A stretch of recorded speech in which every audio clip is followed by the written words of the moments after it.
Yo, what's going on, everyone? Welcome to a DFS strategy video for the 2026 PGA Championship. My name is Eric, and I'm here at SweetSpotDFS to go over everything you're going to want to know on how to target the optimal lineup this week. Now, I've already put out videos earlier in the week. I did one Friday, a DraftKings first look video. I did a pass optimal and GPP winning lineups video. I did a preview with Byron Lindeque, Back 9 Bets, the Model Maniac. That was out Sunday night, so you had 3 days in a row right there with content provided. I was not able to get a video out yesterday, very busy day, so I wasn't able to put one out there. So here's what I'm going to do. I want to give you all another opportunity. I mean, the pot isn't very big for the Win the Pot contest, so I'll show you what that is. It's I'm going to transition into giveaways right here. But what I have is a Win the Pot giveaway. Starts at $20. One new subscriber equals $2 added to the pot. I think we are actually at just 3 new subscribers. So as much as I appreciate that, thank you very much. It isn't very large, and I'm going to stream tomorrow night. Now, usually on Wednesday nights, I stream for members only. For my members that are in the chat, I apologize. Tomorrow is going to be a public stream. It's going to be open to everybody. And it is going to be much like how I typically do streams Wednesday nights. So I am extending this out one more day. The Win the Pot giveaway will go one more day. If you want entries into this giveaway, like I said, I've posted content. I have content out there already. Go comment on each of those videos. Share them on X, because I've already posted most of those on X, Twitter. Go share them there. You'll get an additional entry that way. And then I will run this tomorrow at the same time, 8 p.m. Central Standard Time. So Wednesday night, not 5:12, it'll be 5:13. And then tomorrow will just be like a typical members only video that I do. So if you aren't a member on YouTube, you'll be able to see what that looks like. And we'll get into the nitty gritty tomorrow. And this will be the first thing that I do is we will run this giveaway. So you are forewarned. We're doing this giveaway tomorrow. Apologize for those that were hoping to get it done today or it being ran today, but yeah, $26 is still nice, but we have the opportunity to bump it up more. So if you've got friends, you got family that is interested in golf content, have them sign up and we can build the number up a little bit more. It's got to be new subscribers. Just throwing that out there. It's got to be new. Okay. Before I get into the other giveaways, a reminder, or I should say not a reminder. Basically, this video is going to be the bucket system as well as the Marquee Tee Times, and then we're going to get into building lineups. If you want to know what that kind of looks like, I'll throw this on the screen. This is the optimizer. Each and every one of you can request this. You can get this yourselves. It is a 5K range, so that means I have to include a 5K strategy to it. So when you do get this optimizer, it will say, SweetSpotDFS optimizer hyphen 5K. That just means there's a 5K range, has to be done a little bit differently. So if you want to access this, you would want to go to the website, go to SweetSpotDFS.com, which there is a link for in the description. Once you're there, go to optimizer. That'll pull up this page right here. And then this pop-up happens. You would type in your email right here, request now. I get the email. I have to see it with my own 2 eyeballs before I can send you one. There's not an automated service just yet, but maybe somewhere down the road, I can create an automatic request that can, or an automatic process that can send it to you. Either way, I would just want you to know I do work a 9-to-5 job in the office. It is difficult sometimes to get to these emails in a timely manner. So the best time to request would probably be around lunchtime, and then late at night, like tonight, or Wednesday afternoon. Wednesday evening, because I will get to it when I get back home. That is more around like 5:30, 6 p.m. Central Standard Time. And then I will send out all of the optimizers that way.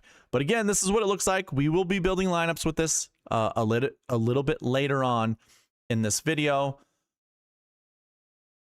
We'll see how many people we get that want lineups built. Normally what I have done is I only build lineups for members that are in the live chat with a badge next to their name.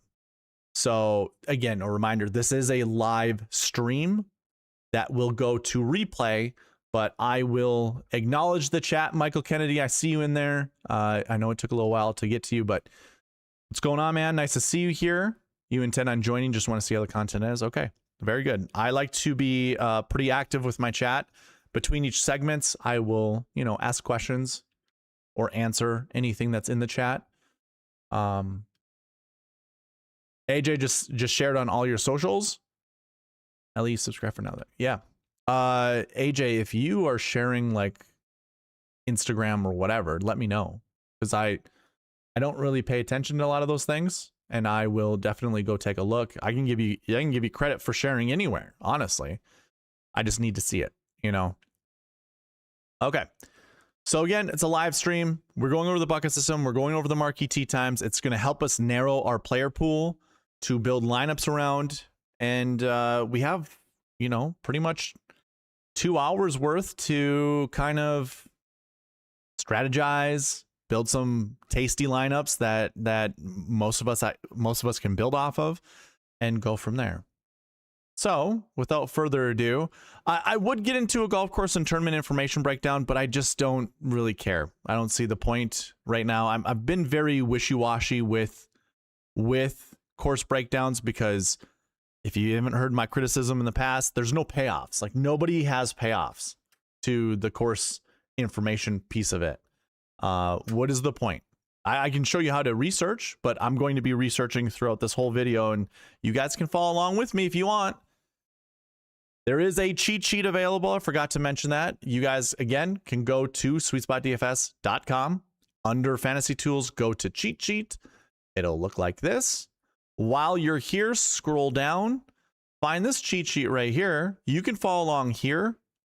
You click that button, this cheat sheet will appear, or I will be using this cheat sheet. So you guys can follow along with me here as well. Okay. What's going on, Wheels Up? Nice to see you. Let's go ahead and get into this. We're going to go over the bucket system in full detail. This is probably going to be a 1 hour long. Oh, I am so sorry. No, we're not going to do that just yet. I forget there are giveaways, just weekly giveaways, or there's a weekly giveaway to run. Again, this is what it looks like. If you want to know how to get entries into this giveaway, there is a video link down in the description that'll explain how to get an entry into this. It really just requires your participation. That's all. That is all. So here we go. We have 17 total entries for the Truist Championship. I know it says WFC for Wells Fargo Championship, but 17 total entries. This is for $5. I will send your way. Here we go.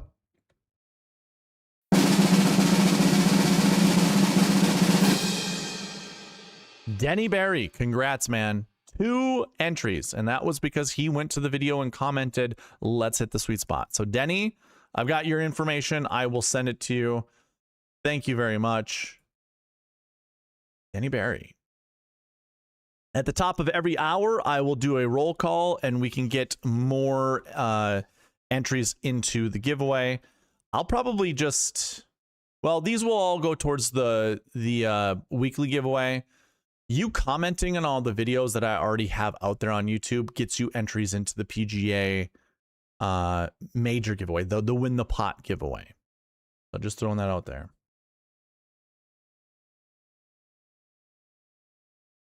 And again, for those that are just rolling in the chat, we are doing the win the pot giveaway tomorrow, Wednesday night tomorrow. Okay. A little sloppy on the housekeeping items. Let's sharpen it up and get into the bucket system and find the correct plays this week. Okay. You guys can follow along with me when it comes to the bucket system. The page looks a lot like this. If you use that cheat sheet, all you would do is on the bottom of the Google sheet, it says bucket system. You can do the exact same things here. This has my projections. How many golfers that I anticipate finishing inside the top 10 this week. And if you are curious, the reason I choose top 10 is because, well, we got to put 6 golfers together in a lineup.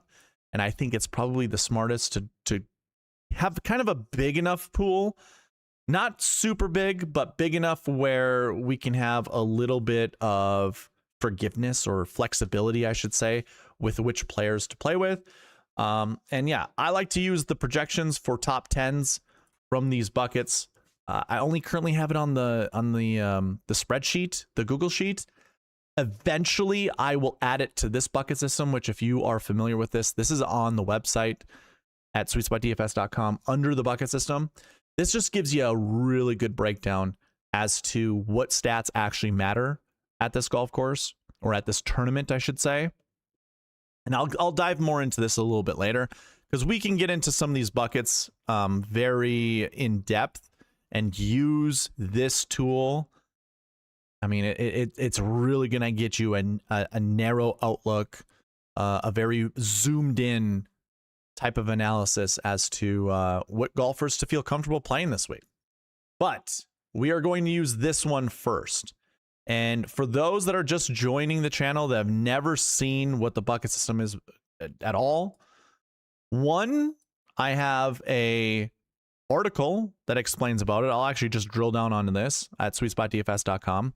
These articles are free. You guys can go ahead and take a look. This one is not yet completed, so don't worry about that one. But the bucket system's right here. If you want to go read about it, you certainly can. If you want to watch a video, there's a video link down in the description of this video that explains what the bucket system is. But you can read about it, you can watch, or you can pay attention while I'm going through this and kind of get a good idea as to what it is.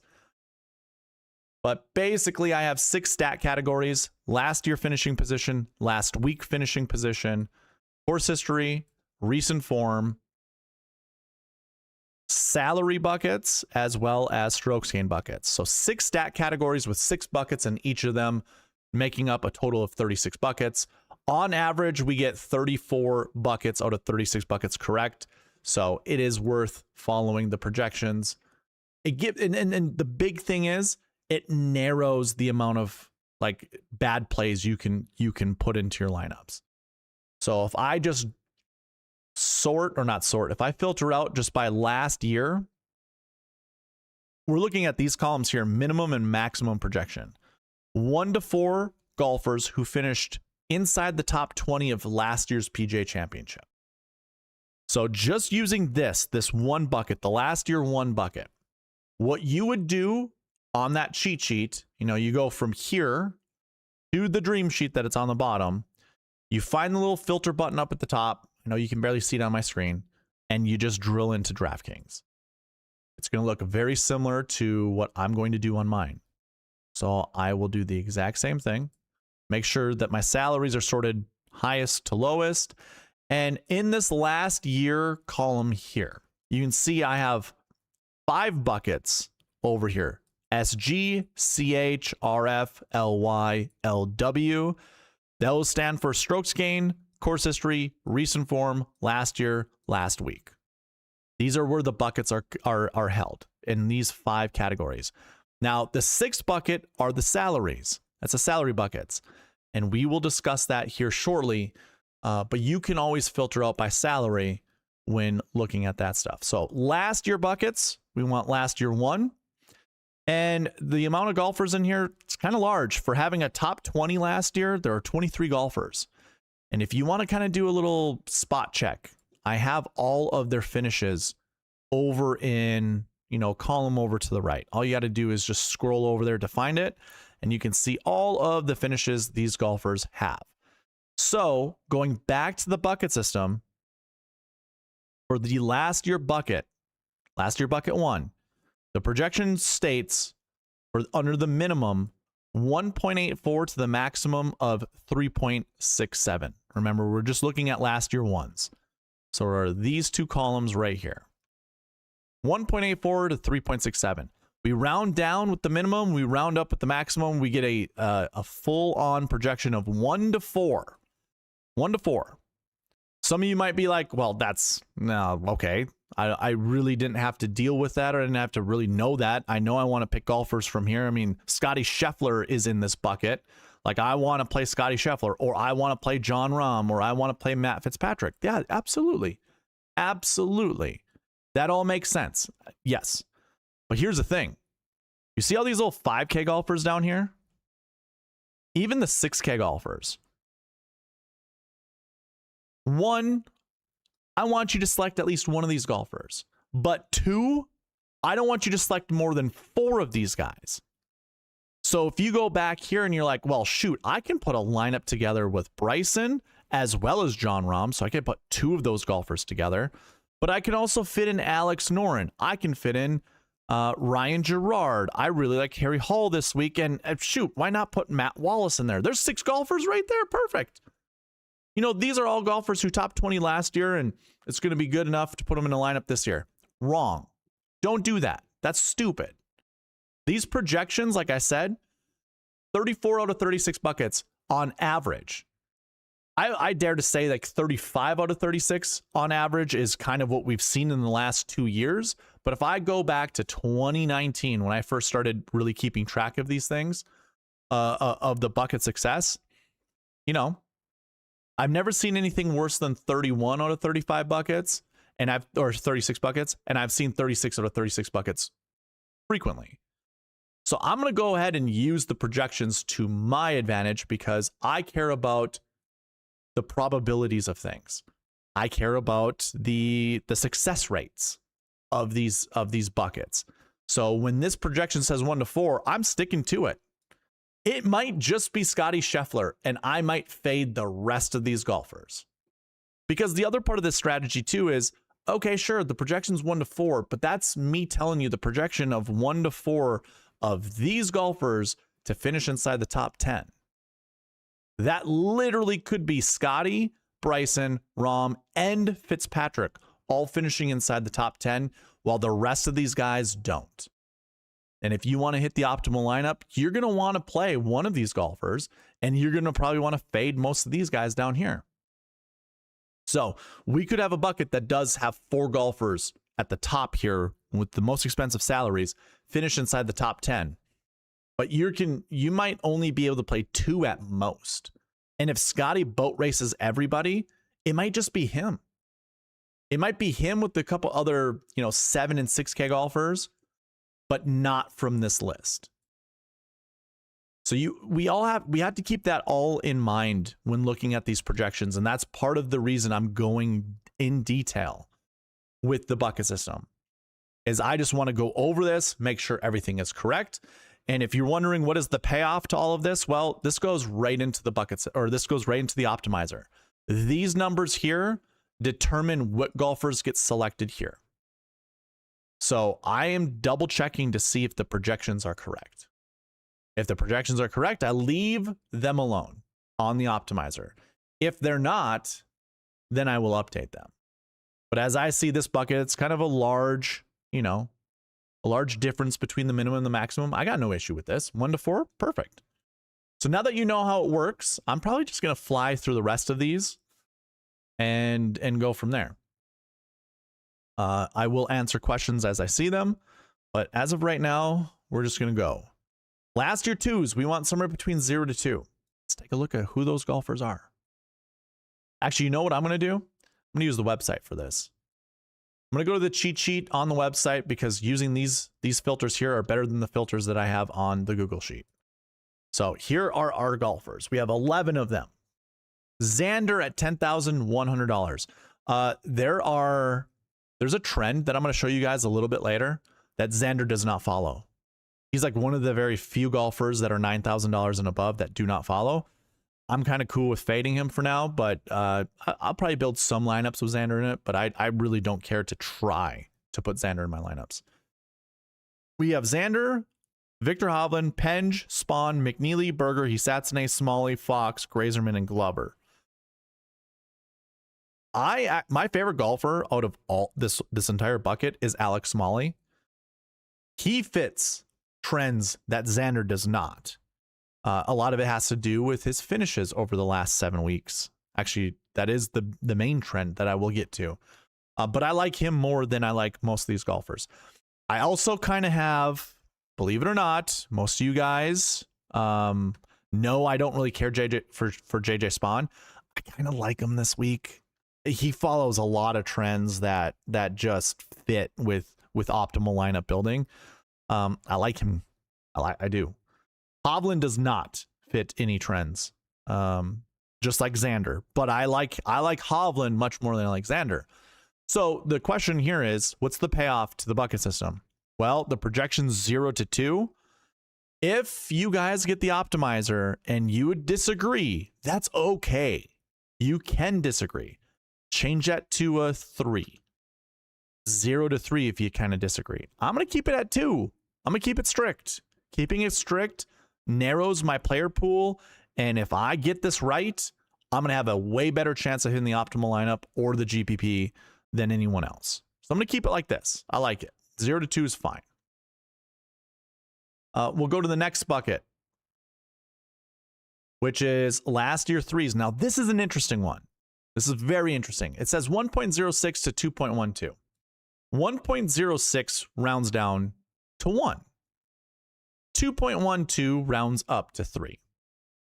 I know this number is not high enough to be confident in it. 2.12. I do have an alternative projection that's over here on the right side. Sometimes this number will get lower than that too, and that tells me, yeah, I don't want to make this a 1 to 3 bucket. Here's the thing. Let's take a look. Let's see what golfers are in this bucket. Let's also keep in mind one thing. One thing I forgot to mention when we were looking at the other 2 buckets. If I go back here to the cheat sheet and we go ahead and drill into last year 1. If Scotty Scheffler is your man, if you are playing Scotty Scheffler, some of these projections are going to have to change because he's so expensive that if we find other 10K golfers in these buckets where it seems that we want to anchor around these golfers, we are going to have to ignore some of those other expensive golfers if Scotty Scheffler's our guy. And we're going to have to ignore those projections that say 1 to 3. Because again, this goes back to, with the last year 1 bucket, the 4 golfers at the top here that are in the $10,000 range could all finish inside the top 10, and you can only play 1, maybe 2 at most. You most likely won't be able to play 3, even with the soft pricing this week. So we have to keep all of those things in mind as well. So going back, this bucket is 1 to 3, but we will quickly be able to tell if we want this to be a 1 to 3 or a 0 to 3. I will keep the maximum at 3, but I am not going to force the optimizer to select a golfer from this bucket if it doesn't make sense. So we'll go to the cheat sheet, and in the filters here for the bucket system, we will go last year 3. And what do you know? We got a lot of good golfers. McIlroy, Rory McIlroy, Cam Young, Colin Morikawa, Fleetwood, Hatton, Bobby Mack, Clark, Homa, Harmon, Echeverria, Højgaard. Actually, I'm not going to name all of these golfers. I'll leave it up to you guys. Again, the cheat sheet's free. So you guys can come to the website, take a look. You can follow along with me as I'm doing all of this. This is free. There's a link for the website down in the description. Go check it out. But you can see all the golfers here. Are there enough golfers? Well, first of all, for each and every one of you, who are you anchoring your lineups around? Is it going to be Scotty? If it is Scotty, this is one of those buckets. Then you have to look at the bottom. Let's just go $8,400 and lower, because I think Bobby Mack is still a cheap enough golfer to put in a Scotty Scheffler lineup and do some damage. You won't have to dip too far, in the salary pools if you start with Scotty and then Bobby Mack. But for the rest of these golfers, are these guys good enough for you to anchor around? That's the question you should be asking yourself. Are these guys good enough for me to anchor around?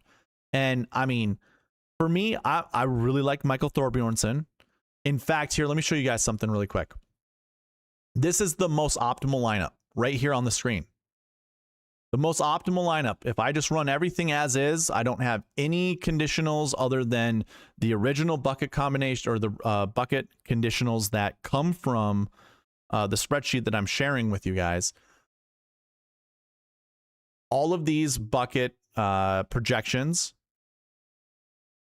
go into this optimal lineup being built. And I'm going to read it for those that's hard to see. It's Scotty Scheffler at $13,900. Then it's Jon Rahm, believe it or not, $10,400.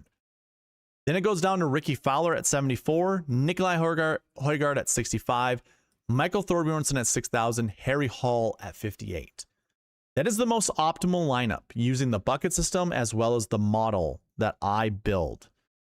If you want to look at what the model looks like, again, go to the website, SweetSpotDFS.com. Under cheat sheet, scroll down to the bottom to this cheat sheet, click that button, and again, it'll bring you to this page right here. That looks like this. If you scroll all the way to the right on this Google sheet, column CY all the way to DR is going to be your model. I did bump up the points for some of the live golfers because a lot of my data is just PGA Tour specific. So I bump them up to where I think they would be if they were on the PGA Tour, basically. And you can see it's kind of a flat number for most of these golfers, 125. That got Rahm up to 3rd in the model. It only got Bryson up to 11th in the model. So just throwing that out there, want to be transparent with you guys so you understand what goes into the model, how to find the model, how to read the model, and then that all goes into the optimizer. This is the model score right here. So with that being said, again, the optimal lineup: Scotty Scheffler, Jon Rahm, Ricky Fowler, Nikolai Højgaard, Michael Thorbjornsen, and Harry Hall. Just to give you a little bit of context here, you know how we were just talking about this bucket and whether or not we want to anchor around it? Well, Nikolai Højgaard is in it, in that optimal lineup that I just showed you, the most optimal from the optimizer without putting any other constraints in there, any other conditions. Nikolai Højgaard and Michael Thorbjornsen, 2 golfers, came from that. I do not have this as a bucket that's anchored, but it still selects 2 golfers from it. So I'm not going to anchor it on my end, and I'm going to send it to you guys as a 0 to 3 bucket. If you don't like that, change it to a 1 to 3 bucket. That's fine.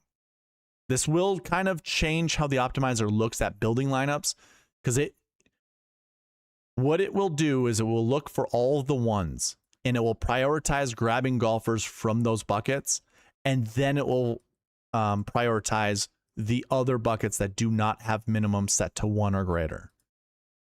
So then it will fill in lineups with the best golfers after it prioritizes all of these minimums.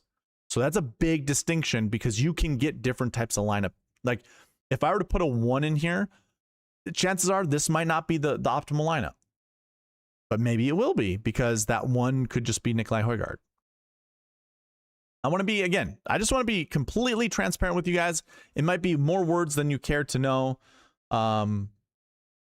Again, transparency is my big thing. I hate when people, speak gun or smoke and mirrors to people. You have no idea what's going on behind the scenes. So moving on. I see some new people in the chat. Love it. I will talk to you guys after I finish up with the last year buckets here. Last year 4, 0 to 2. So I'm going to close this out. That's confusing me. Let's close that one out. And okay, so we're here. Go to the last year 4 bucket. Again, put that filter under last year, and we're looking at 4. There's only 4 golfers. This bucket is a 0 to 2. That is fine. That is exactly where it should be. You do not want to play more than 2 of these golfers. Just keep it at that. This is, again, I know it's only 4 golfers, and I know they're not real big names, but in case you were a big fan of Højgaard, Jaeger, and Bud Cauley, pick 2 of them at most. Maybe only just pick 1 of them and go on from there. It's probably the best way to go about it. Moving on to the next bucket is golfers who missed the cut at the PGA Championship from the year before. Believe it or not. Believe it or not. A big reason, one is we've always seen one golfer from this bucket finish inside the top 10. The other reason, if you look at the strength of field points, this little section right here, 29% of the strength of field represent golfers from this bucket. Also, there are 45 golfers in this bucket. That's a pretty large volume, which makes this a very volume-driven bucket. So 1 to 4 is probably going to be spot on. But let's take a look and just make sure we're not hamstringing ourselves if we do try to anchor around this bucket. So again, go into here. Now we move down the list to last year 5s. And again, these are all golfers who missed the cut. So you can see that dark red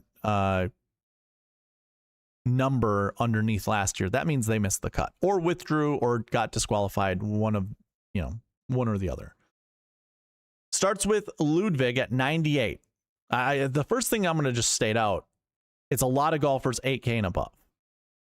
And a lot of times the cream rises to the top to these in these kind of events. If you really wanted to see here's where the bucket system on the website really shines.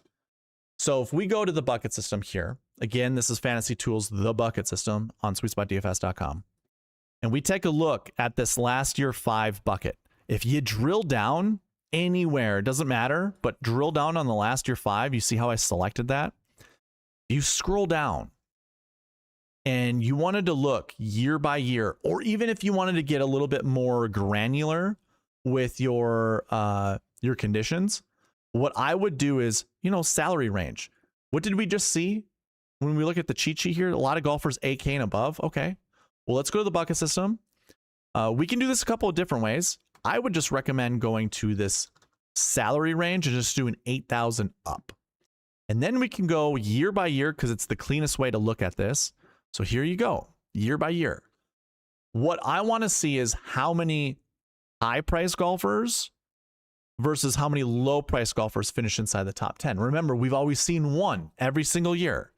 So let's see, is it high-price golfers or low-price golfers? Well, there's John Rahm, $10,200. Good to know. So it's a high-price golfer. Everybody else, we have a top 50th place finish in Wyndham Clark, and then missed cuts from the other the other 3 golfers. Well, let's go down to the next year, 2024. I had the same amount of golfers here, but nobody finishing inside the top 10 for high-price golfers. Okay, so that's 0. It's 1 for 2. 1 for 2 for 8K and above being inside the top 10. We'll move on to the next year. So 2023. Take a look here. Now we have 2 golfers that finished inside the top 10. One of them being Scotty, finishing 2nd. And then a 55th and a cut. So now we're 2 for 3 for golfers being 8K and above in this bucket, finishing inside the top 10. We move down to 2022. We had our winner, Justin Thomas, there. And then you had a couple 13th place finishes. So that's good. That's 3 out of 4 years that are 8K and above golfers from this bucket are inside the top 10. We didn't have that many in 2021. I am kind of curious to see in 2021 which guy did finish inside the top 10. And it was Ricky Fowler at $7,000. $7,000 coming in with terrible recent form. This is the other beautiful thing about the bucket system on the website. It gives you lead-in data. This is lead-in information. Recent form is looking at the previous 7 weeks of this golfer's performances on the PGA Tour and averaging out all the finishing positions. So 62.33, that's pretty awful. He had missed the cut the week before. So he was coming in with bad form and finished top 10. $7,000. I'm also really curious to see who that guy in 2025 was.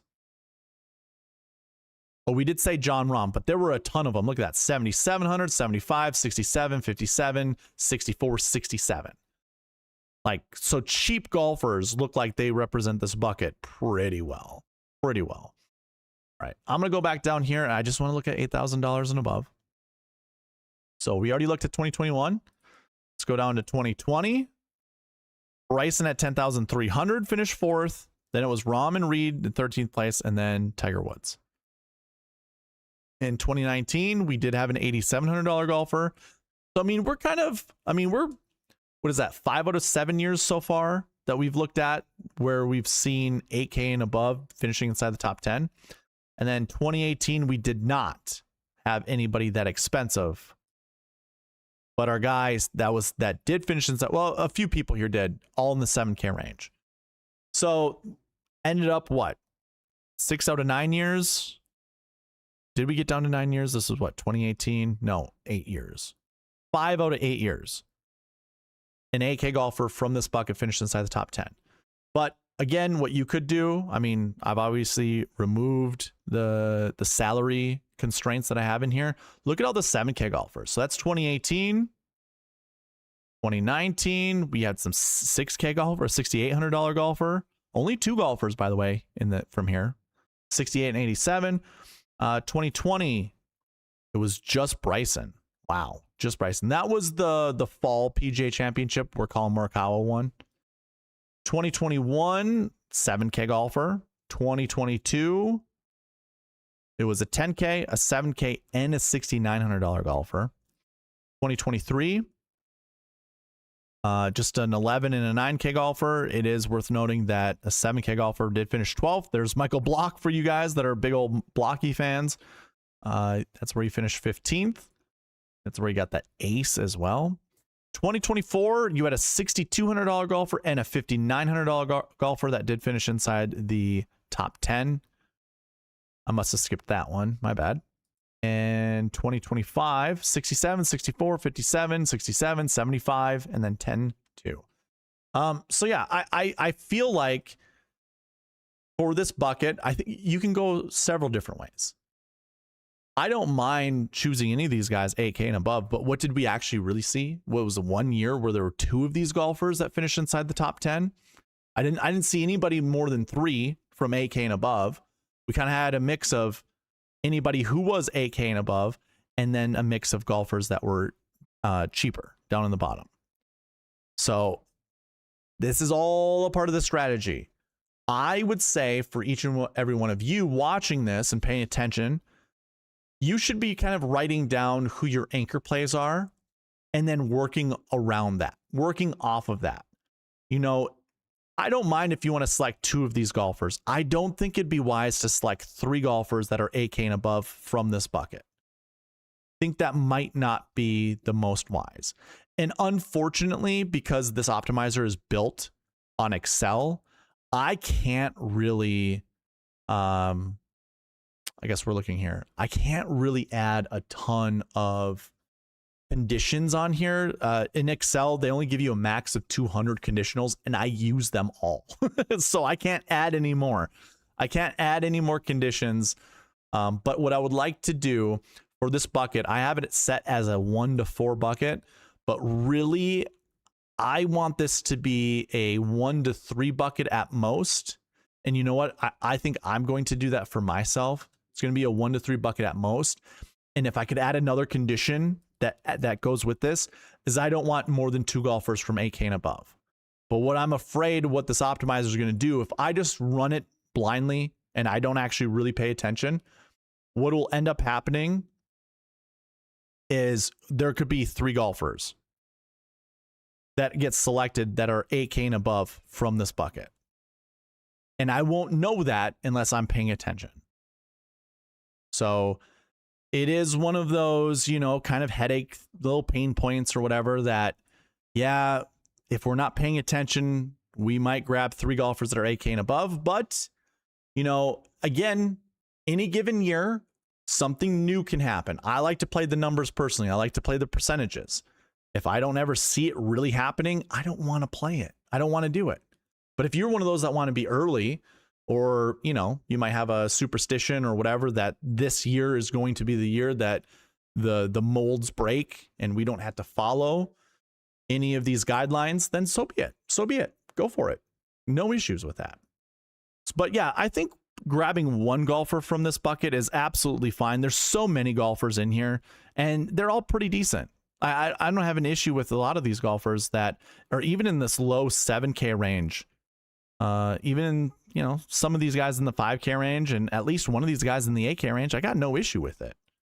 So yeah, we can keep it right at 1 to 3 at most.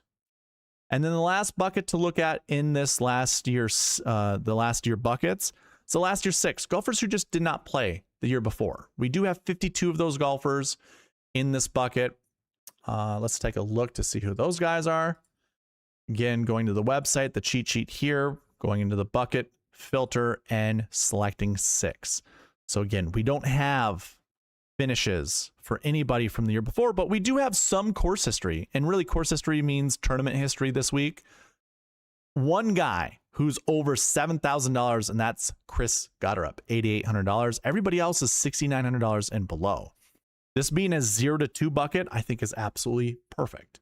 And again, if you guys want to do additional research, go to the bucket system on the website. You want to see what types of golfers have had success from this bucket. Just drill down on the last year's 6 right here. You can do it a couple ways. You can just drill down here, or you can use the filters up here.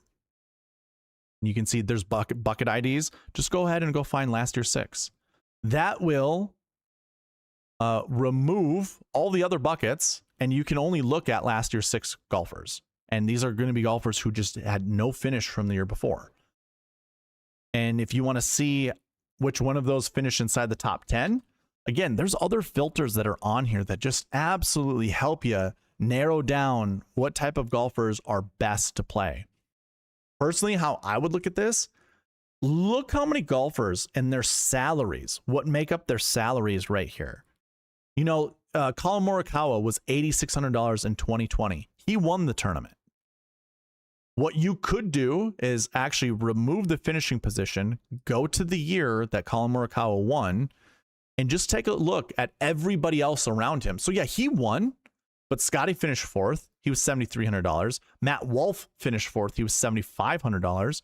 And so you can see the other successful golfers, what their price tags were, how many golfers were in that bucket. Look at JT was in this bucket, $11,300. He didn't play the year before, and he finished 37th. That's not good enough. So again, go throughout each one of these for your own research, because again, I mean, there's 0 to 2 as the projection. The one guy that's $7,000 and above is Chris Gotterup at $8,800. If you were to go through and you did the research and just saw nobody high priced actually has success from this bucket, here's a perfect reason to fade that golfer, just because they're just not good to play. But I mean, holy crap, everyone else below here, I mean, it just makes me like Sudarshan just a little bit more. I already like him. He does fit one of the trends of what I'm looking for. So, and I'll get into that a little bit later. I'm not going to do it right now. But yeah, that's what I would look. I mean, and 2 at most, 2 of these golfers at most. Don't get cute. Again, this is preventing us from just putting too many bad players in our lineups. So that's all I have for that. And again, that projection is right here in the optimizer. Okay. We finished with the last year buckets. We're going to go through all the other buckets as well and kind of do the deep dive. I won't be explaining as much as I just was for the last year buckets, but that's for all the new people in here that have never seen that before. So with that being said, let me go to the chat. I saw this thing going off crazy. What's going on, everybody? What is going on? All right. I got to go all the way up to Logan. Oh, there's Joanne. I got to even go further up than that. Because I didn't even say hi to Joanne yet. Oh my goodness. Remember, this is a live stream. I'm going to talk to my chat, because without you guys, I wouldn't be doing this. AJ. Okay. Talking to Logan about his weekend. From Sunday's streaming took away, we need golfers that carried the bunkers. Oh, you're saying about the Sunday stream that I did with Byron. We need golfers that carry the bunkers over 300 yards and great wedge players from 150 to 100 yards out. That's getting very narrow. There are different ways to have success at golf courses. That's just something that Byron picked out. I would, I think you should do let's call it the 2/3 rule. Anything that's very narrow focus like that, let's just call it a 2/3 rule. Believe it 66% of the time. If you're building lineups, that means 4 out of your 6 golfers can be bombers that hit it over 300 yards. Be okay playing 2 golfers that don't follow that trend. I think that's the best way to look at it. I've kind of been always a big proponent of that. When there's definitive, things like that, we're going to find short ball hitters that are going to finish inside the top 10. I wouldn't narrow your focus too much by just finding bombers. Joanne, good evening. Nice to see you. Oh my gosh. Okay, for everybody out there, I totally spaced this. Now that I see Joanne's name, I am doing hats for the US Open. I do not have any models for those hats right now. I'll get them for tomorrow. Tomorrow I'll have hats. I'll show you guys what hats will look like. Or at least a general idea of what they will look like. I will be doing hat giveaways for the US Open. Joanne has a lot of money banked from the giveaways that she's done, so she's just going to get free hats because she's earned them. But I will also be selling hats. So tomorrow, if you're interested in a SweetSpotDFS hat, come check out the video. We'll do some voting as to what hats look the best. And then I will order some hats to be hopefully available by the US Open. Okay. I'm glad to see your name, Joanne. I'm glad to see you here. Okay. Logan's talking about his garden. Good evening, Joanne. Flowers today. 100 years ago, I think good evening was around 4 p.m. You're probably right. Magnolia's like the Masters. Good luck this week. I desperately need luck and a good week, says AJ. Same to you, Joanne, says Logan. Logan's like Putnam. Do you like? Okay, all right. Ariel Fowler, like Cam Smith. Blah, blah, blah. Oh, my coffee's ready. You only like Smalley from that bucket? Denny, you won the giveaway. Oh, yep, there it is. AJ Love said it. Matthew Harrison says, I love this lineup. Would love to see Ricky become a PGA champion. Yeah, the lineup that's on the screen right now, this is the optimal lineup of me just running the optimizer with no other constraints. I kept all the bucket projections in here as they are. I didn't change anything with the models or anything like that. So this is the most optimal as the basic optimizer provides you.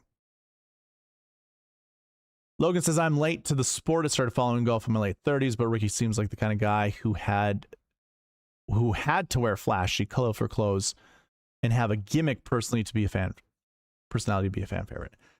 Yeah, I mean, but he was also a dirt bike racer. Like that was in the beginning of his career.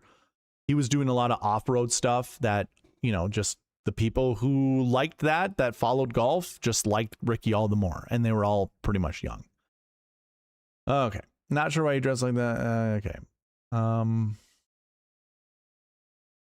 Oh, Barry R's in the chat. What's going on, Barry R? Happy Major Week, everyone.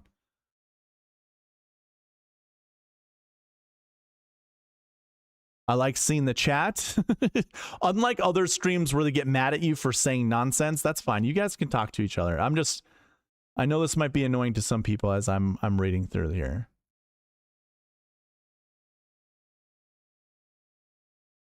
I forget how to do your name. OCAP. OCAPS OT. Oh yeah, it's OCAPS OTB, right? I'm back this week and the same question again, brother. Or for the same question again, brother. I don't remember what the question is. Pick 3 for a top 20. Okay, there it is. Ludwig and Brooks were my anchor plays from that bucket, says Michael Kennedy. Hey, if you got some anchor plays, you go with them. You run wild with them.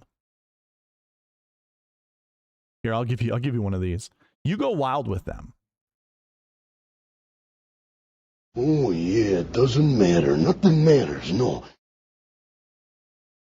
Pick 3 for a top 20. Well, I mean, that's Scotty, right? Scotty for sure. I think Scotty just wins this one easy.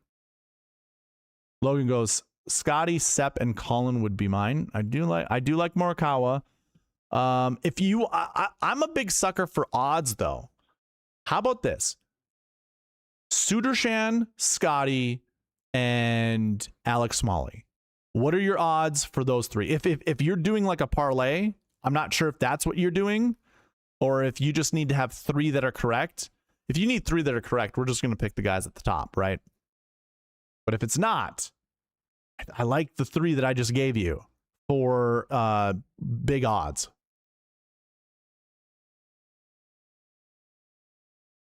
And Alex Fitz could be a replacement for any of those guys. I do like Alex Fitzpatrick, and there's probably some other ones that I probably like too. My old boy Matt Wolf. Wyndham is due, says Z Chronic Nebula. Maybe we'll see. Hit the like button, says AJ. That's another thing I forget to mention. If this video gets to 25 likes, I will give out 5 YouTube memberships. So we got to get up to 25 likes. 5 free YouTube memberships. It's sick. I want a hat now. Love it. Love it. Love it. You're curious about the hats? I've worn them before. Maybe I'll wear them in a I mean, I've worn them before. I can't remember. It was like 2 Wednesdays ago, Joanne. Joanne messaged me. She goes, by the way, Eric, I like the hat you were wearing, ... She emailed me because she's been wanting hats for a long time. And I got 4 hats a while ago. And I was like, I just wanted to see how they fit. I wanted to see how they looked. And I actually liked them a lot. So I'll get them. They do fade, just like all hats do. So I don't know. I think they were fine. I think they were fine, actually. Joanne sent a gift. Sent a high five. Oh, I love that. That's cool. That's cool. I didn't know you could do that. I have to catch up on the Ricky lore. Yep. Lombardi Lee, what's going on, man? Nice to see you. Barry R. The 5K Whisperer says $5,800 Angel Ayora. We shall see. You know what? He's technically a 6K golfer, Barry. We do the price conversions. He's a 6K golfer. Eric, would you ever stream a cut stream? I was thinking about asking Byron to do that, but you know, Byron kind of works for Pat Mayo, and Pat Mayo does his own cut sweat show. I think it would be fine. I don't know. Sure. Maybe we'll see. I don't know. Michael Kennedy, Lindbergh, a sleeper? I'm not sure if that's a price or a typo. I'm not sure. I know if there's a guy named Lindbergh. Oh my God, Mikhail Lindbergh. Look at that. You're going to have to tell me about Mikhail Lindbergh, Michael Kennedy. I do not know who that is. Is that a PGA professional? Very curious. Okay. Thank you, everybody that participated in the chat. Once again, if we get to 25 likes, I will give away 5 YouTube memberships.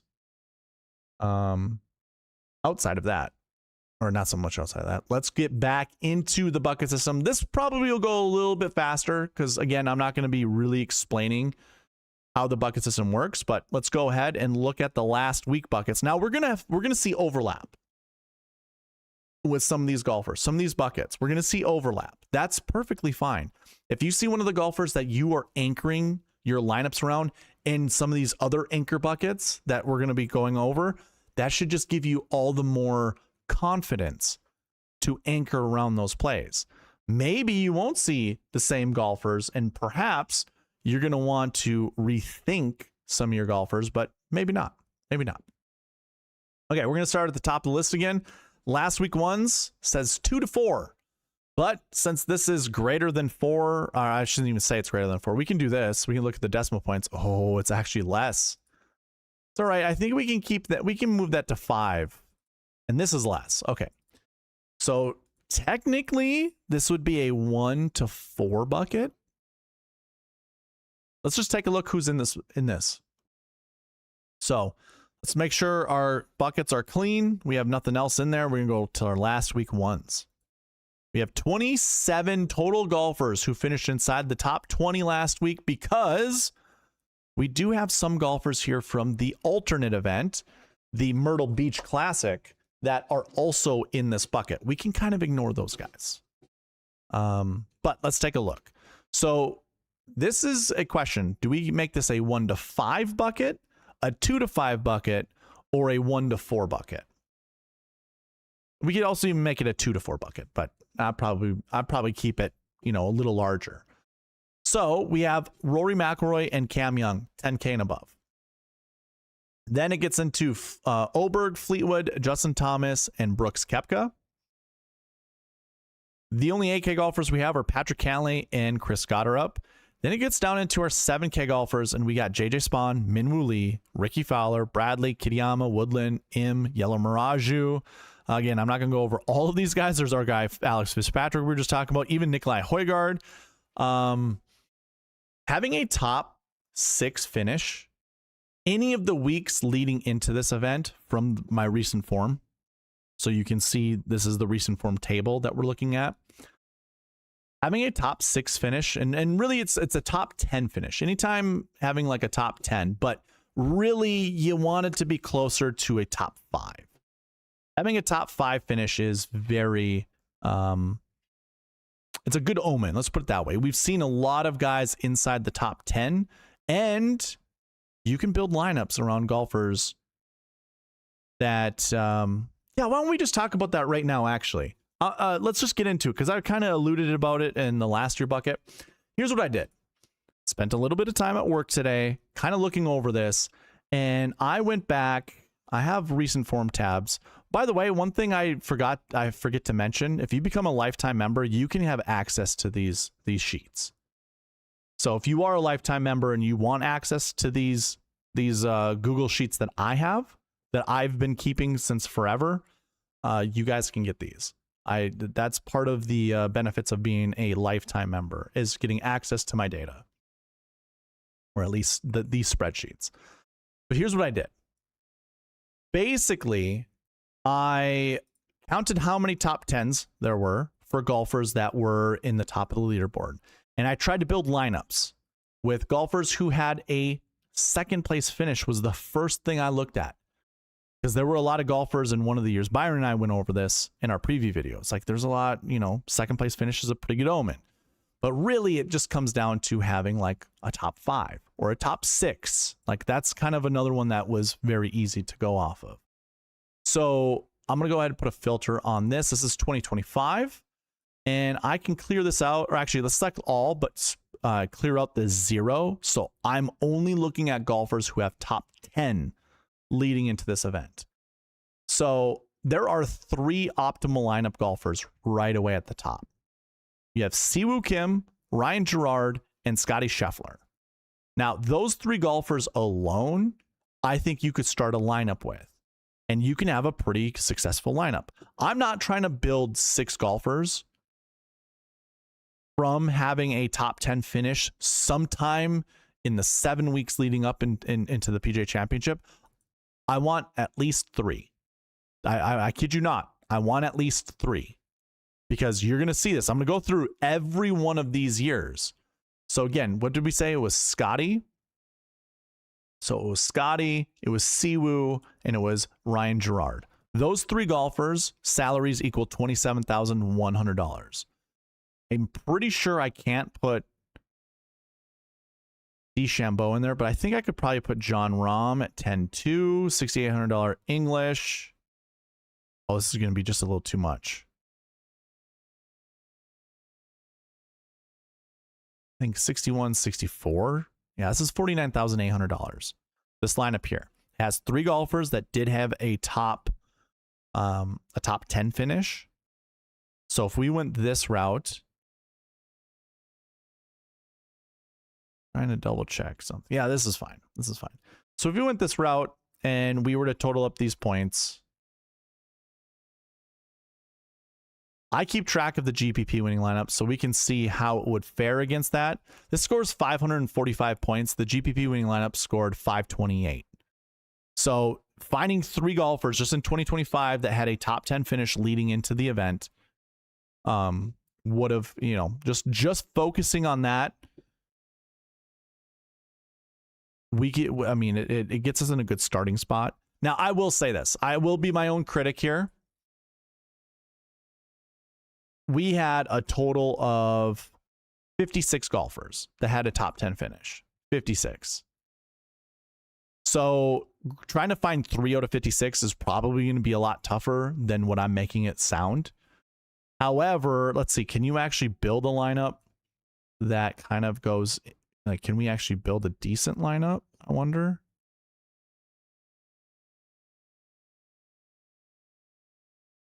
This is $49,800. This is 6 golfers that have a top 10 finish leading in. How many points can I score out of this?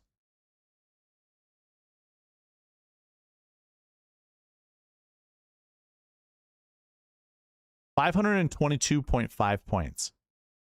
The winning lineup was 528.5. So it's close. That was the $5. No, that had to have been the Millie Maker. There's no way that was the $5. I've been playing Millie Makers for the last 3 years straight. I haven't missed one yet. So this has to be the Millie Maker. Yeah, 6 points behind. 6 points behind the Millie Maker lineup. Just looking at top 10s. I'm going to cruise through this. I just want to show you guys all the top 10s. 2 golfers at the top here with top 10s. Here are some other golfers right here with top 10s. I'm just going to have you take my word that you can build lineups with at least 3 golfers that had a top 10 to take down a Millie Maker lineup. So it was 2024. Here's 2023. The top 4 golfers had top 10s. And then there was a little bit of a blank here with zeros, but then you have 2 here. We have 2 here. That's what I'm saying is at least 3. At least 3. There's 2 expensive golfers right here, but you can build. There's a 10-1, 9-1, 11-2, 7-4. You can grab 3 of those guys and build a lineup around them to probably take down the Millie Maker. 2022. Look at this. 3 of our top golfers here. 10, 8, and a 7. You can build lineups around those golfers easy. There's 3, like I said. And the big thing that I was mentioning is, it's like most of these guys had the worst finish, or the highest lowest finish, if you catch what my drift is. The max minimum finish was a 5th place a lot of times. It was a 5th or a 6th, and that's where you have 5th, 4th, 2nd for these top 3 guys. And again, you can build lineups around them. If I were to go to 2021, this was a weird year, but like the Millie Maker lineup wasn't that good because it had Phil winning, and I think Phil was like less than 3% owned. So throwing that out there. But here's 2020. You got a big chunk of top 10 finishes right here. And it's like, again, Matthew Wolff, 2nd place. Bryson, 3rd place. Jason Day, 4th place. Tony Finau, 3rd place.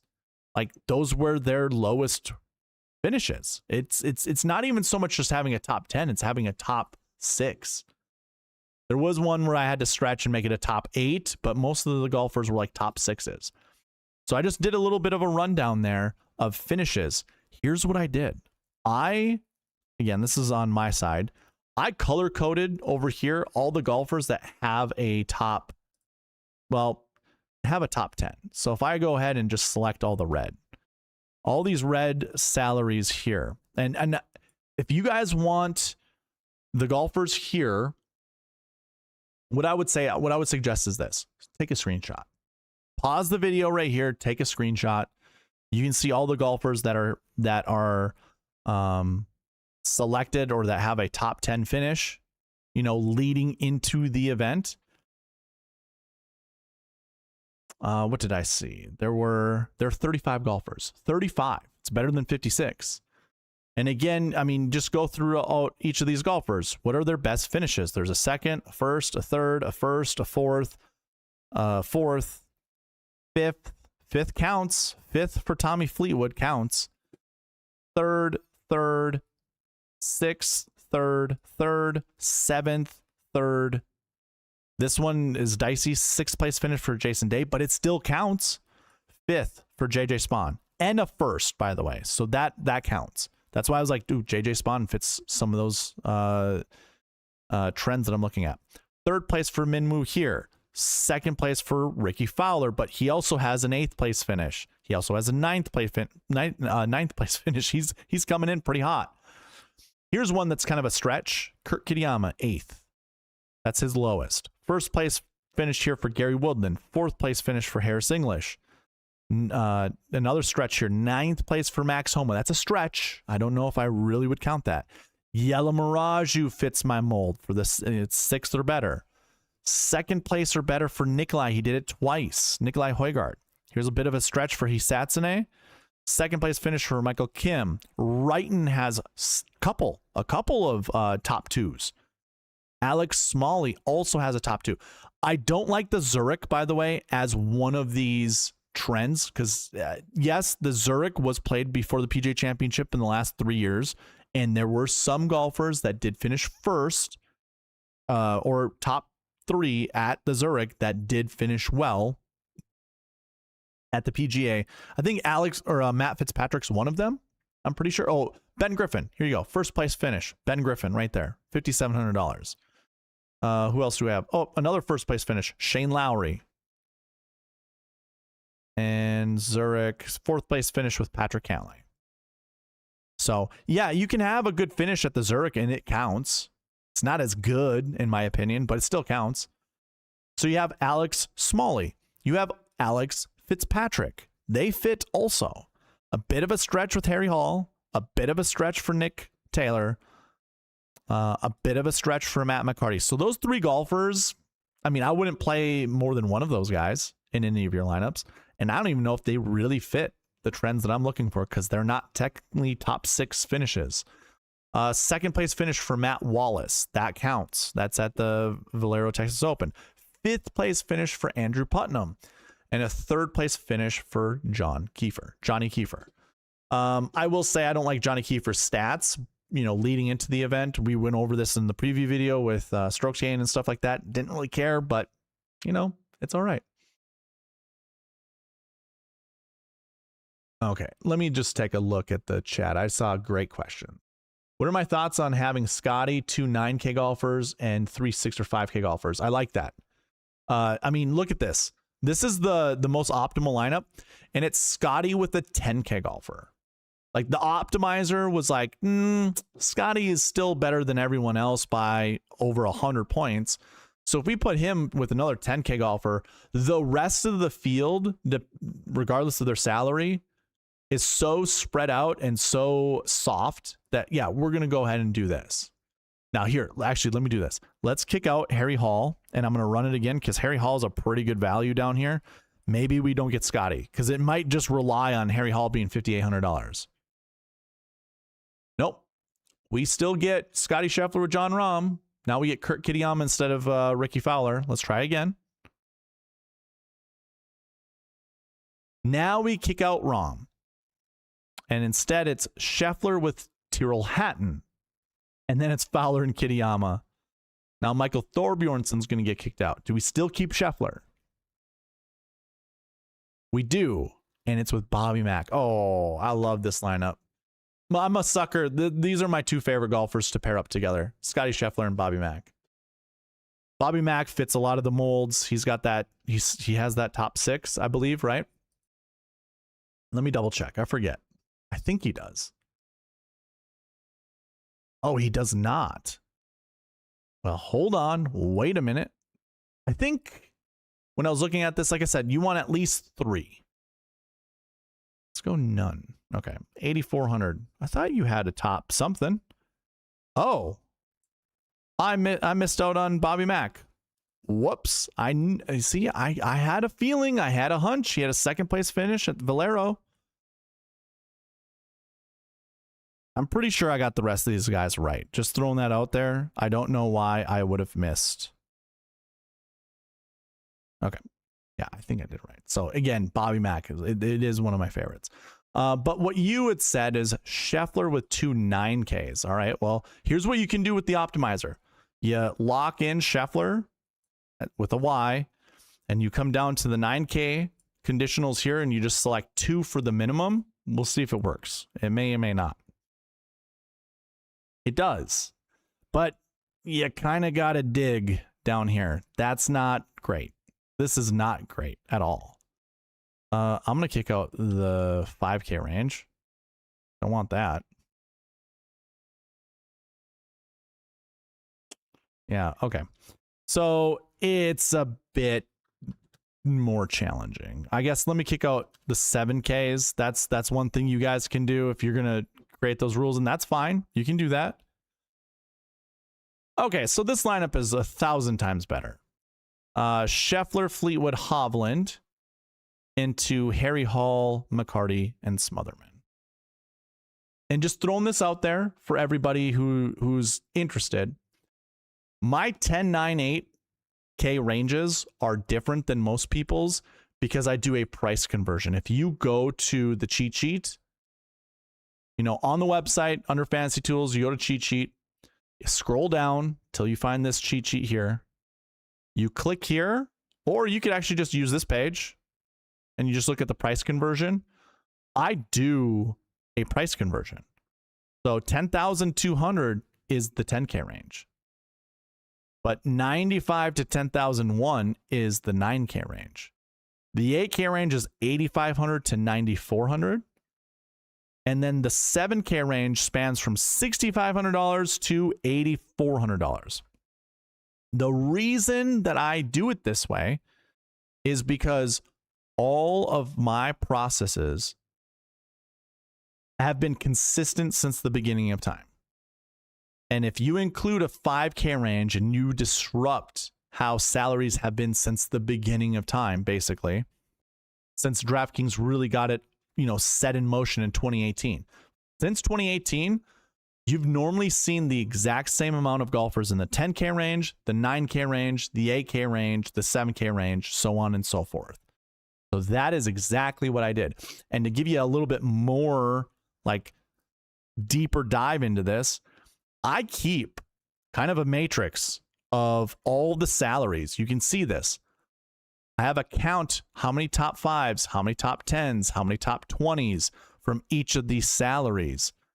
When I come down to salary totals, this is for all golfers that have ever been in that salary.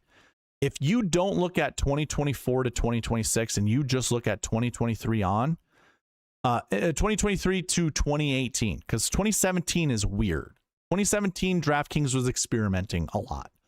But if you look here, look at how consistent these numbers are across the board. You have 5s, 6s, and 4s, but there's an average field over here that looks at all of these stats, and it shows you these are the averages. 5 10K golfers, 7 9K golfers, 10 8K golfers, 38 7K golfers, 48 high 6s, and then 47 low 6s. Well, if I go back here, go to this cheat sheet, go up here, go to the top. You see how it has total golfers? If I clear, let's just hit the clear button, make sure everything's out of there. I don't have Tom Hoagie added to the field. I should have before jumping on. But if we go in here and we just go, okay, how many golfers are in salary 1? Oh, there's 5 golfers. Look at that, 10,200 to 13,900. Okay, cool.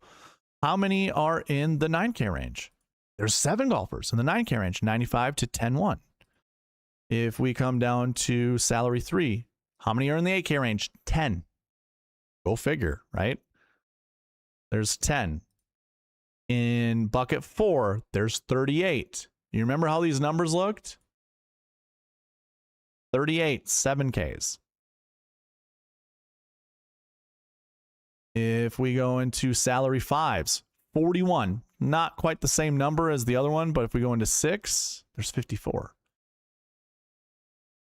I see why. Okay. I just did the connections wrong. This should be 54 and lower, and the other one should be 55 and higher. So I messed up here. I'll fix that. I thought I did it right. Obviously, I didn't do it right. But you see what it looks like on the other end. So going back to the whole building lineups, these two guys are technically 6K golfers. These are 6K golfers. This would be a 5K or a low 6K. Roll call, roll call, roll call. Okay.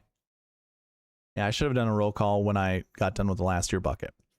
The fact that we're at an hour and we've only gone through one full bucket, that's alarming. I need to speed it up. So, okay, roll call number 1. Give me your winner this week. Easy. Easy peasy.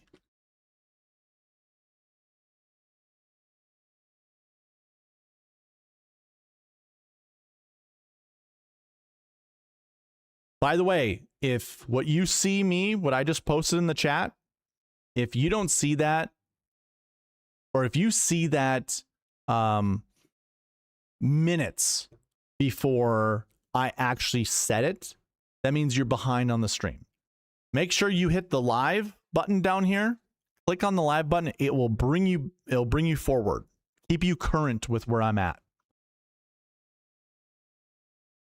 Michael Kennedy says Avery? Who's Avery? Is that another guy that's way down here that I just don't know about? Or did you mean Oberg? Oberg. Okay. I was like, what? You're playing tricks on me right now?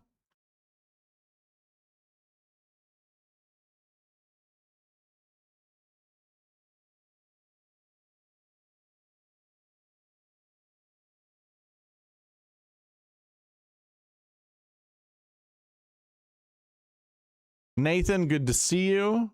I didn't see you post any time before this. Dan, I hope to see you at the top. By the way, Dan, I need to get you a different badge because I saw you at the top of the leaderboard and you've got this skewed looking badge. It's very narrow. It needs to be widened more.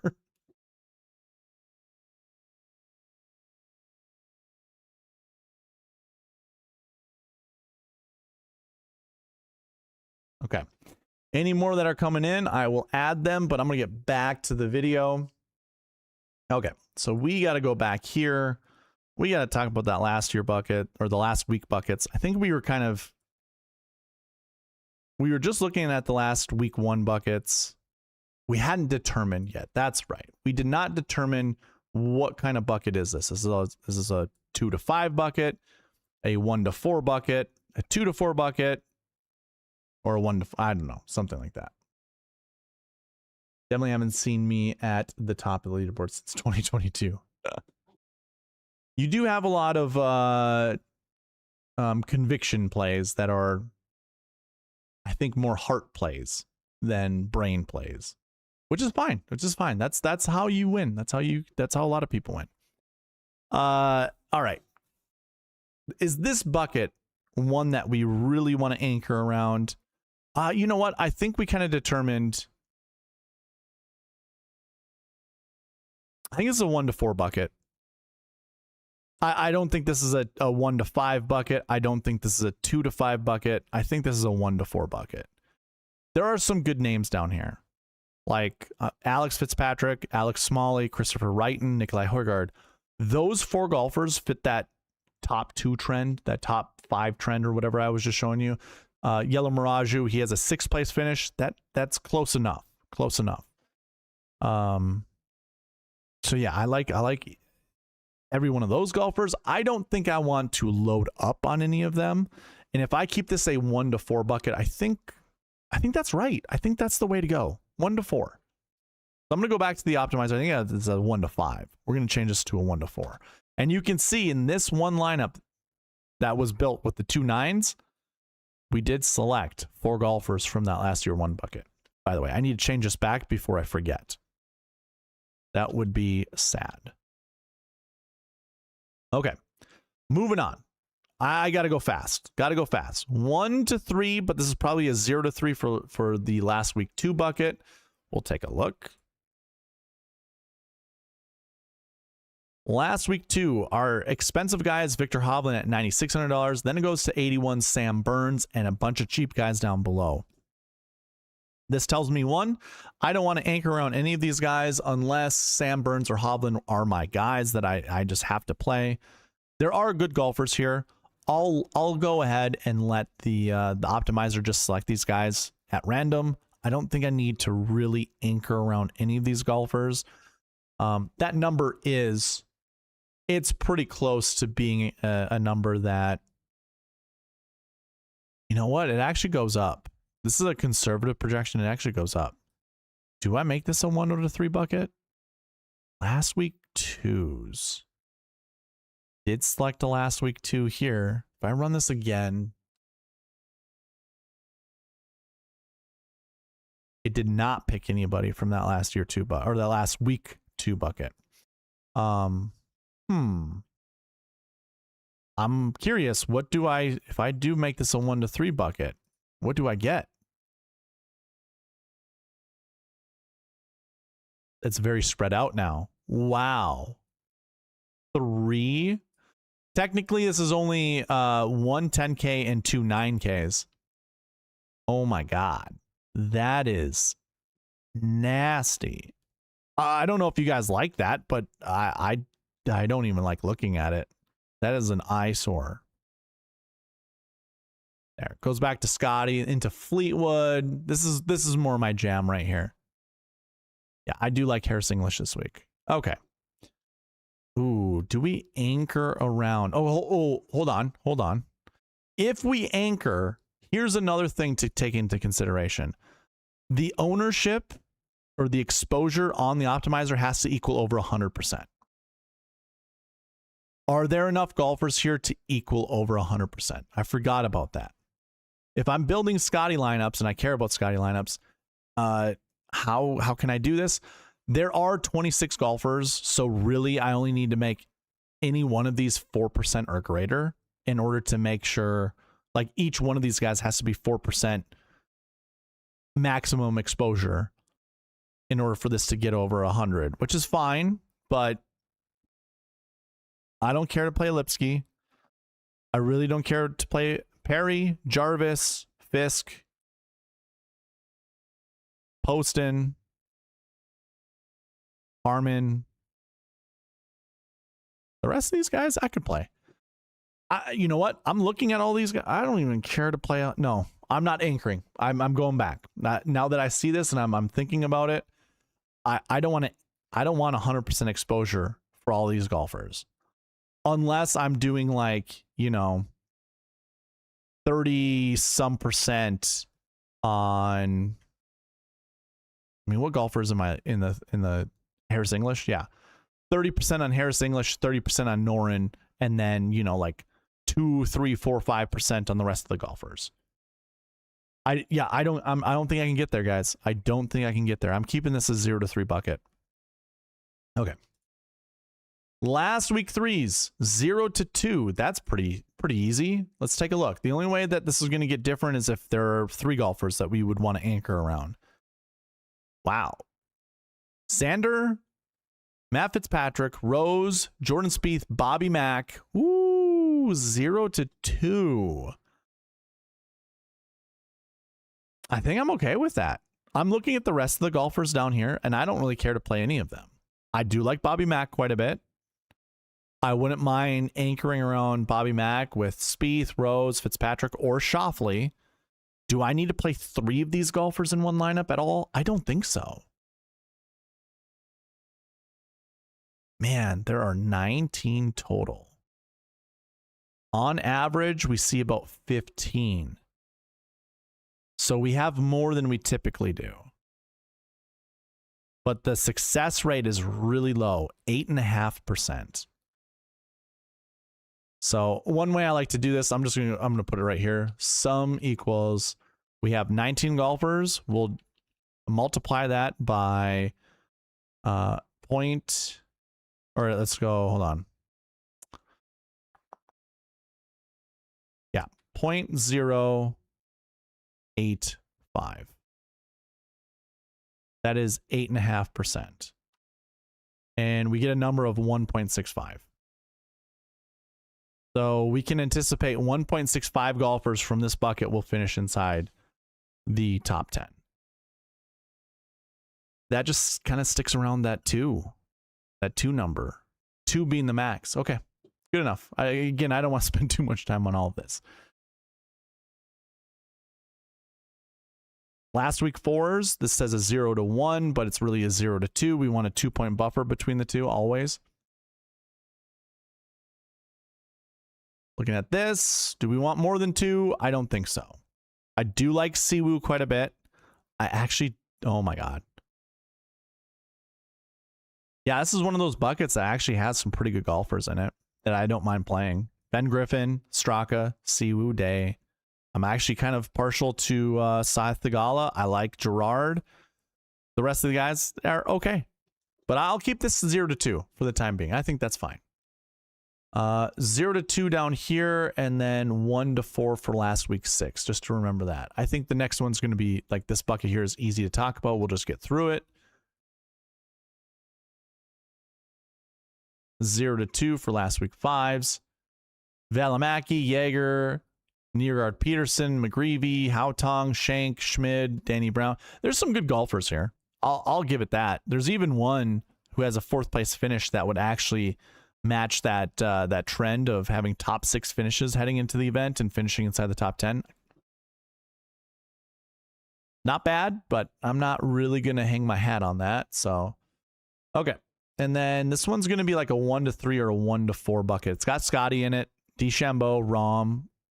Despite Liv playing last week, they're just always going to be in this bucket of not playing because they're not on the PGA Tour. So they didn't play in the PGA Tour event last week.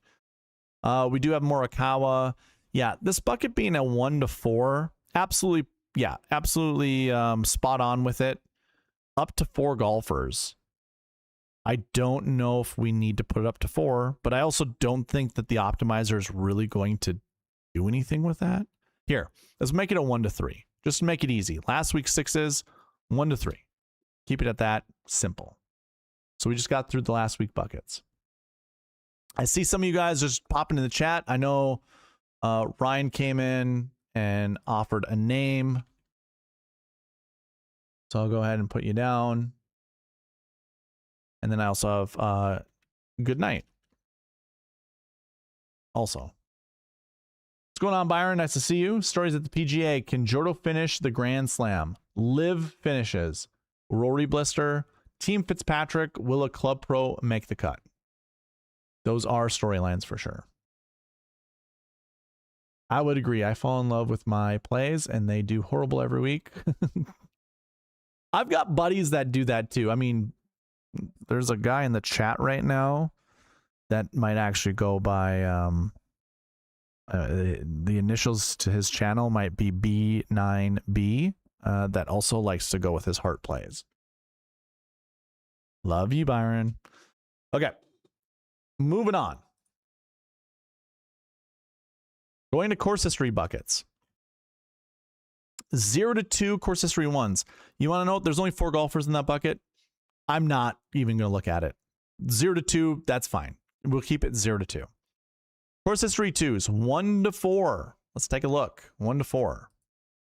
Here, actually, we will look at course history 1s just to see who's in there. I bet it's Scotty Scheffler. Yep. Scotty, Gerard, Hall, and Highsmith. Yep, that's a 0-2 bucket. I don't care to play more than 2 of these guys because I don't care for the 3 that are down here. So when we look at these 1-4s, we got to keep price into consideration because if we are building Scotty Scheffler lineups, we might not be able to grab golfers from these buckets if we are trying to anchor around them. Because if we do anchor around them, they're going to go to these cheaper golfers like Ricky Fowler. I imagine that's also why Ricky's being chosen in that optimal lineup that I keep showing you guys, is because he's a cheap golfer in an anchor bucket. So here's what I'll do. If you are playing Scotty Scheffler, I do think there's the opportunity to play someone like a Brooks Koepka or a Hideki Matsuyama, definitely a Spieth or a Pench, definitely. From this range down, are you anchoring around any of these golfers? I certainly am not. I would not want to with Scheffler lineups. There's not even a single one that I would feel absolutely comfortable anchoring around. Are there golfers I would be okay playing? Yeah, absolutely. I would be okay playing Bradley. I'd be okay playing Fowler, Scott, Day. I don't mind putting in Theegala or Pendrith.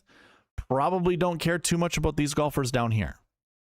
So there's what, a handful of those guys? That's not enough for me to anchor around.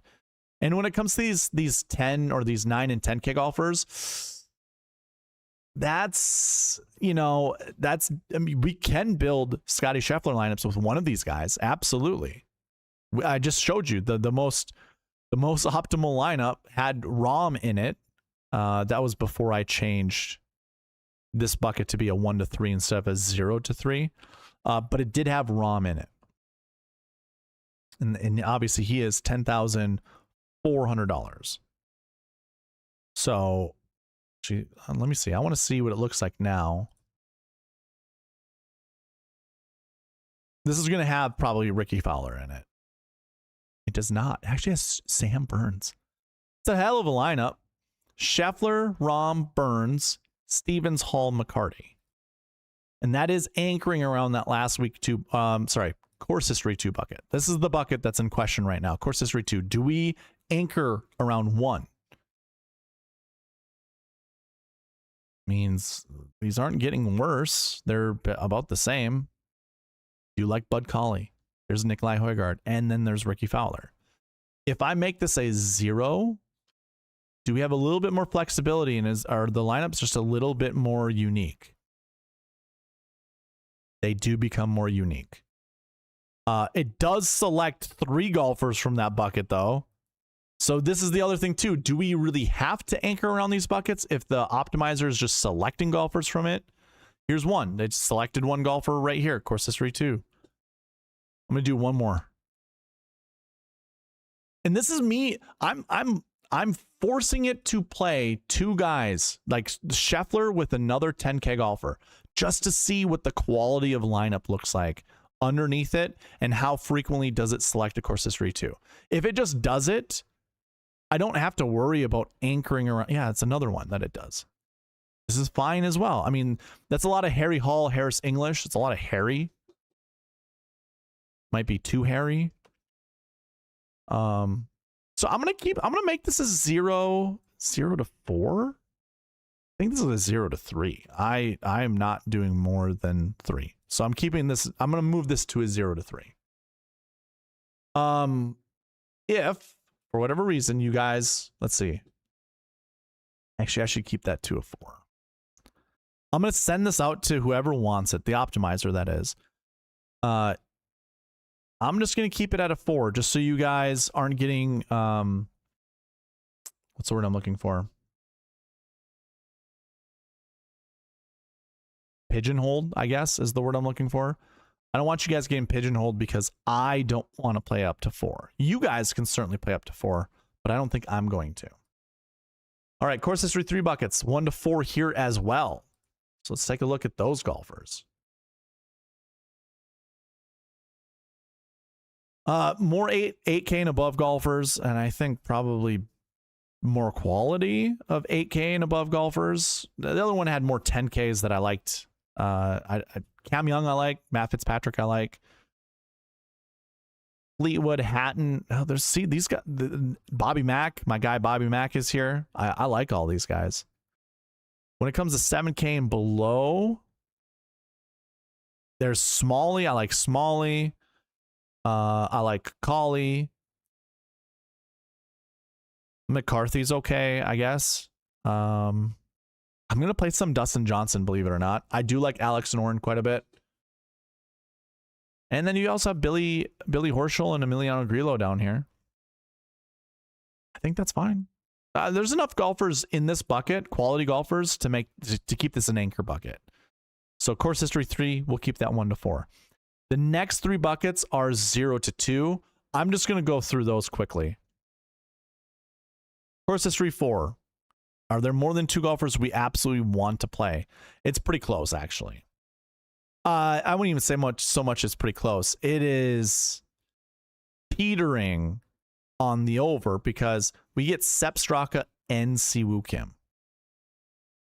I also don't think Mav McNeely is a slouch. There's some magic with Sung Jae. There's Rasmus Højgaard. There's Nikolai Højgaard. I do like Nikolai Højgaard. But here's the thing. This is the beautiful thing about the bucket system. It prevents us from putting too many bad plays in our lineups. So going back to this, we're looking at this bucket right here. Course history 4s. It's got a 7.3% success rate. It almost produces a top 10 golfer every single year, but not quite. We do have 5 more golfers than we see on average. So again, if I were to do that little sum function that we were doing, so there are 32 golfers in it. If we multiply it by the success rate from this bucket, so it's 0.736, we get 2.3552, so like a max of 3. So that actually changes, in my opinion. I don't understand. 32 times, yeah, that's 7%. Interesting. This number includes everything. Oh, it also includes strength of field points, which, oh, that's pretty good. Why does it?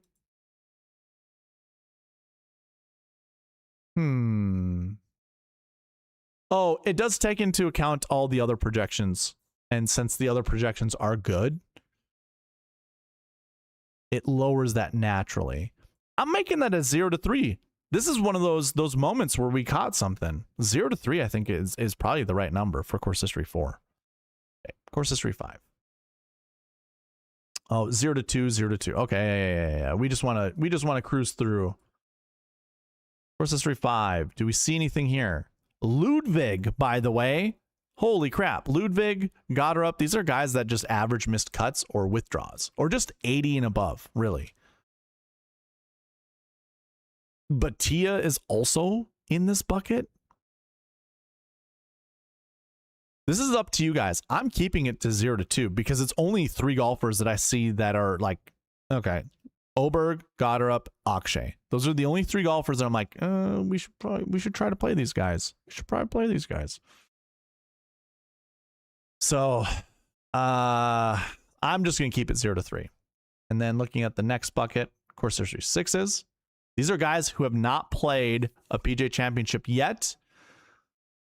There's some good plays. Yellow Miraju, Brennan, Potgieter, Wrighton, Fitzpatrick. These are all guys that have good success heading into the event. I do like the Smotherman down here. Here's what I would do. Taking a look. We normally see about 35 golfers in this bucket. We only have 31. It has a less than 4% success rate. That's not great. If you really want to get into the nitty gritty, go to the website, SweetSpotDFS.com, the bucket system. Make sure there are no filters. And then we want to look at course history 6 golfers. So I would just drill down into course history 6, scroll down, and I would look for how frequently do you see a top 10 finish? And not so much how frequently, but actually, let's go down to this one. This is a better way to look at this. You see how this has top 10 counts? If we drill into it, it stays red. This is how many top 10s you've seen any given year from this bucket. 2 0 0 3 2 3 1 0 1 1 2 1 0. And then if you deselect that, you can see the totals that go. Like how many total golfers were in this bucket. And again, how many top 10s came from that? What was the totals? How many top 10s? It's not good. 3 happened twice. 3 happened twice in nearly a 10-year span. So not great, Bob. Let's pump the brakes. Maybe we don't do that. Okay, so we're gonna keep that 0 to 2 on the optimizer for course history 6 golfers. All right, moving down to recent form. Recent form 1s.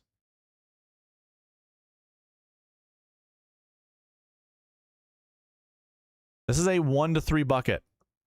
1 to 3. So we'll go back to the cheat sheet. Make sure we don't have any other buckets selected and go to recent form 1. 1 to 3. Well, we get Scotty. We get Rory. We get Cam Young, Matt Fitzpatrick. I would kind of find it difficult not to anchor around any one of those golfers. So the minimum already of 1 makes sense. But if you weren't going to play any of those golfers, there's Alex Fitzpatrick down here. Alex Smalley. I like those 2 guys already just to fill in on lineups. But you also have kind of a, well, actually, I don't like the rest of these guys. I don't care for Ludwig. I don't care for Ludwig's results heading into this event look phenomenal. So I'm never not going to play him. Tyrrell Hatton, I'm also never not going to play. Patrick Reed, I'm probably lukewarm on. Don't really care that much for Patrick Reed. Same kind of goes with Patrick Cantlay. He also has really good form heading in here, but I really don't care. I like Adam Scott. He does fit that mold of having a top 6 finish heading into the event. So Adam Scott, actually not a terrible play. Same applies for Woodland. And I guess Matt McCarty also, if we stretch it out to top 9s or top 10s, that works. 1 to 3 is fine. 1 to 3 is fine. There are 13 total golfers. I imagine your exposures for the rest of these golfers are going to be over 20%. That's easy to get 1 to 3. Okay. I will load in recent form 2. We'll take a look at the projection. 2 to 6. 2 to 6. Oh my gosh. There's a lot of golfers in that bucket. 45 where we normally see 33. That's kind of why. And 50% of the strength of field points go towards that bucket. So it's going to be a high quality bucket. Probably. Okay, yeah, we already have it loaded in. We get Rahm, Schauffele. We get a good selection of AK golfers and above. If we are building a Scotty Scheffler lineup, can we anchor around 2 of these guys? I think that has to be the first question. And if you can't, then we don't make this a 2. We make this a 1. I'm personally going to skip the 9K and above if I'm thinking about Scotty Scheffler lineups. And I'm going to look at the rest of these. I don't mind anchoring around Sam Burns or Siwoo Kim. I don't care how owned he's going to be. That works for me. Are there other golfers that I'd want to anchor around? Or how about just play? Harris English, sure. Yellow Miraju, yep. Alex Noren, sure. I like Wrighton. I do like Thorbjornsen. I'm going to go on a limb here, guys.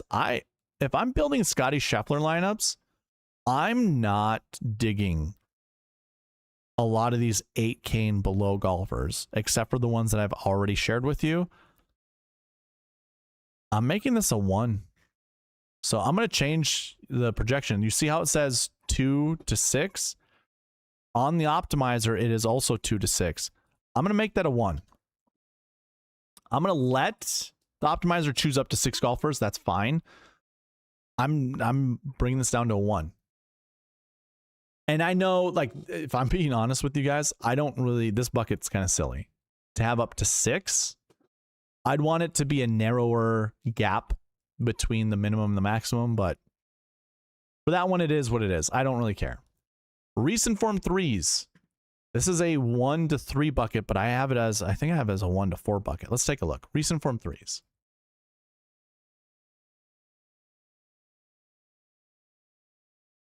Koepka at 93, 87 Henley, 85 Lowry, 84 McIntyre. Okay, so are there enough golfers here? I'm not going to go through the entire list. I'm just going to do a quick scan. Do we want at least 1? Okay, I'm going to count the golfers that I would be okay anchoring around or being in the pool of golfers that the optimizer would anchor around.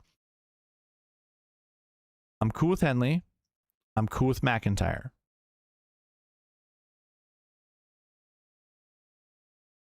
I don't think I'm cool with Straka.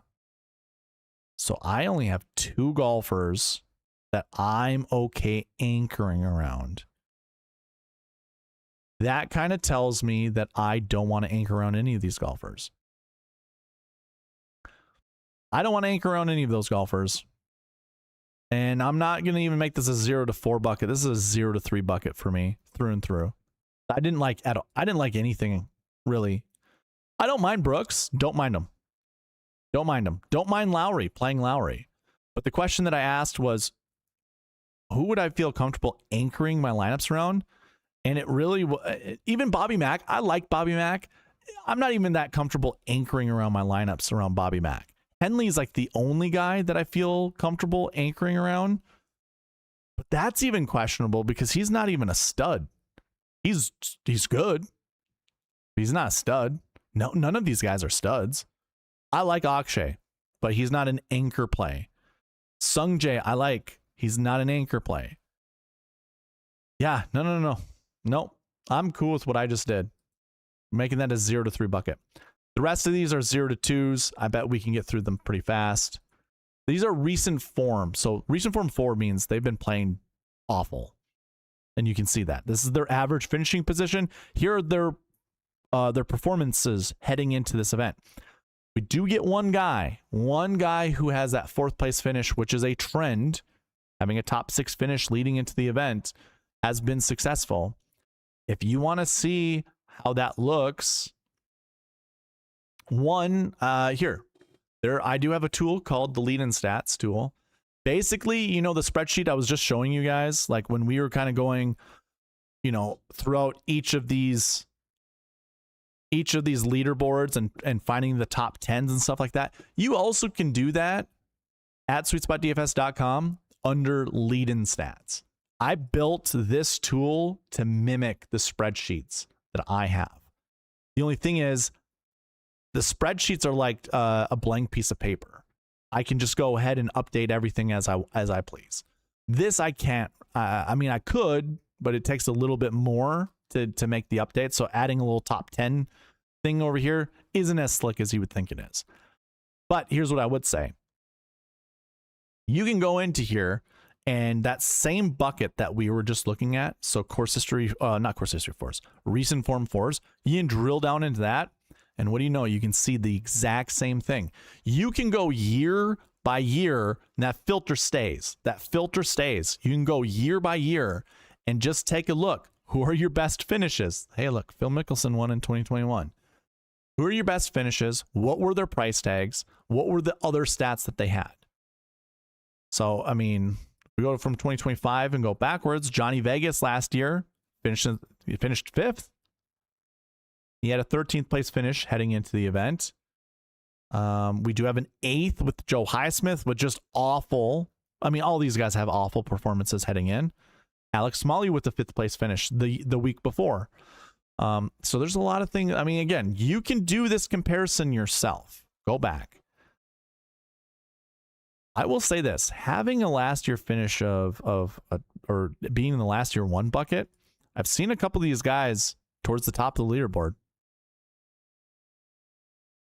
That's kind of a trend. 2022, not so much here. Okay, so it stopped. It stopped where. I mean, it's good enough. It's good enough to kind of consider. So you would just go back to the cheat sheet and look at the same thing. Taylor Penrith, Joe Highsmith. Those could be plays. They're speculative. But yeah, I didn't really see anything that I cared too much for. I mean, Daniel Brown down here having a 13th place finish at the Zurich. That would be fine too, but nothing worth even, whatever. Recent form 5s. Bryson DeChambeau's in this one with Cam Smith. I mean, this is because they missed the cut at any of the live golfers that are in here that are in this bucket is because they missed the cut at the Masters. So 0 to 2 is fine by me. And then the last one could be something a little bit different, but this is a 0 to 2 bucket as well, and it's going to stay 0 to 2. It's $8,200 Joaquin Niemann, who did not play at the Masters, so we don't have recent form for him. And then there are some other live golfers, and then a bunch of, you know, PGA professionals, DP World Tour golfers. They're all in here too. This is a 0 to 2 bucket as well. Okay, cool. Do we have our second? You know what? Let's just do the second roll call right now. I'm just going to say this.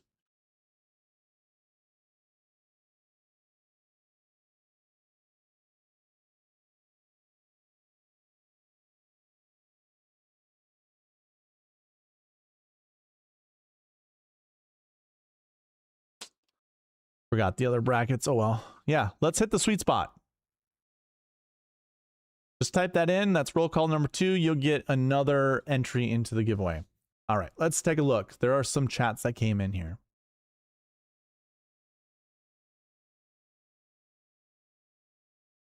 Good night. What's happening, man? You win a lot this past Sunday? I did not. Byron with the big ol' LOL. Eric, if you don't mind, can you find out the last tourney that had 5K pricing and what was the winning GPP lineup for that week, please? Sure, Barry. You can come here to SweetSpotDFS.com.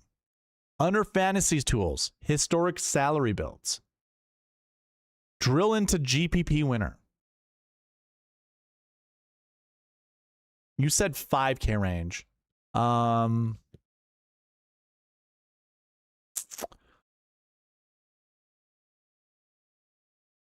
I know what the tournament was. I just don't know a smart way to say it. So we could go into here and let's see, what did you say? It had 5K pricing. Okay. Oh, I can go like this. These are like the golfers. Any golfer's salary, whatever you're looking for. So we can go 5,900 and below. And so you will be able to see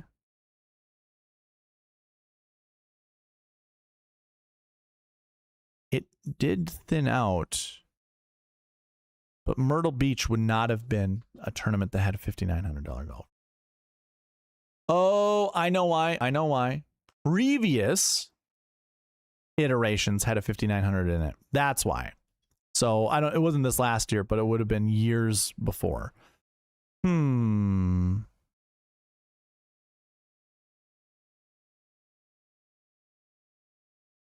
If I go here, can I look it up this way?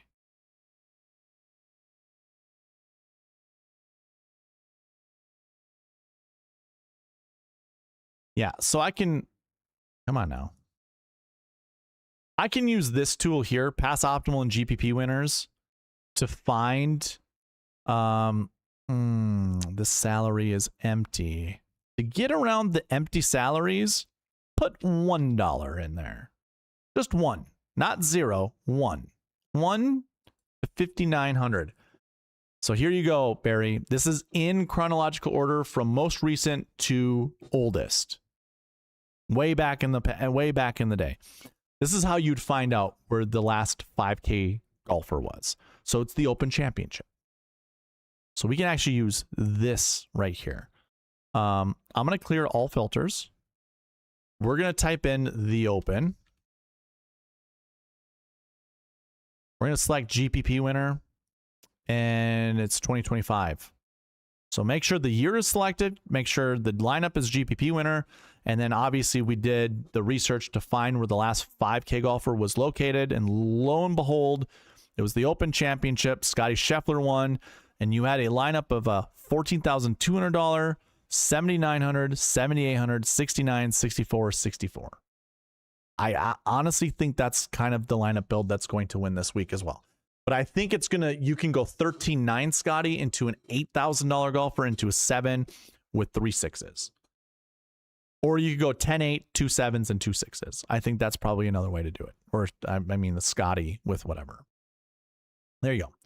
You want to look at more of that, again, go sign up, SweetSpotDFS.com. This is behind a paywall, so you will have to become a weekly, monthly, yearly, or lifetime member in order to see it all. All right, roll call number 2.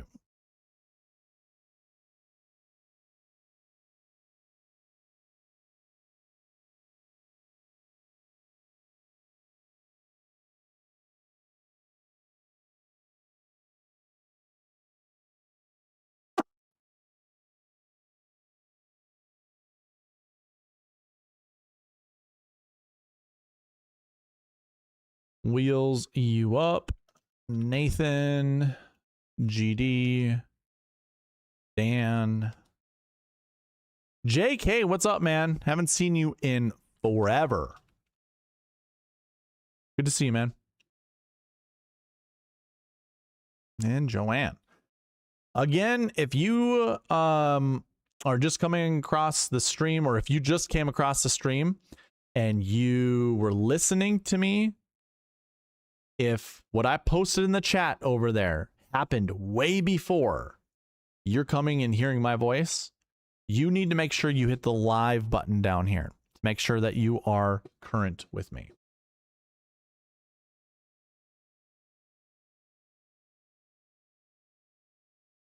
All right, Barry's in the giveaway. Also, if we get to 25 likes, I give away 5 YouTube memberships. Just throwing that out there. Okay. Moving on. We move on from the recent form buckets. We are not doing salary buckets. I will just show you what it looks like. I'm keeping it as is. 1 to 3 10K golfers. I changed that to 0 to 3. 0 to 2, 0 to 2, 1 to 3. This could actually maybe be moved up to 1 to 4. Nah, 1 to 3. 1 to 3, 0 to 2, and 0 to 2. So 5Ks are these bottom ones. Well, I should say 5K. This goes along with the pricing conversion. If you guys are unfamiliar with that, if you go to this cheat sheet, you scroll down until you find this cheat sheet down here. I actually have a pricing conversion tool that you can see either here under price conversion. There's a little button that says price conversion. Or you can click here. This opens up the Google sheet. And you go to the price conversion here. So you can see what I call a 10K, what I call a 9K, what I call an 8K. And I explained this earlier in the video. I'm not going to explain it again, but it has everything to do with keeping things consistent. If we are analyzing things every single week and we're using tools that require everything to be consistent, then we must make it consistent. So that is what the conversion is all about. Okay. But yeah, for salaries, that's what that is. We can move on to the last bucket, strokes gain bucket. And we get 1 to 4 strokes gain ones. Now, here's a cool thing about the cheat sheet. If you're like, what is a strokes gain 1 bucket? Just drill into strokes gain 1. Hit the X button, then hit strokes gain last year. What you're going to see is in strokes gain off the tee, approach, around the green, and putting, everything is in the positive. Positive. If we were to go ahead and drill into the strokes gain 2 bucket, you're going to see everything is positive strokes gain off the tee. Everything's positive in strokes gain putting. If you look at both of these, everything's positive. The only negative stats come in between, whether it's approach, or it's around the green, or it's both. The only criteria here is that positive off the tee, positive putting, and one of these 2 stats have to be negative. That's what makes a strokes gain 2 bucket. So you can do that with the rest of these, and you can find, or I should say this.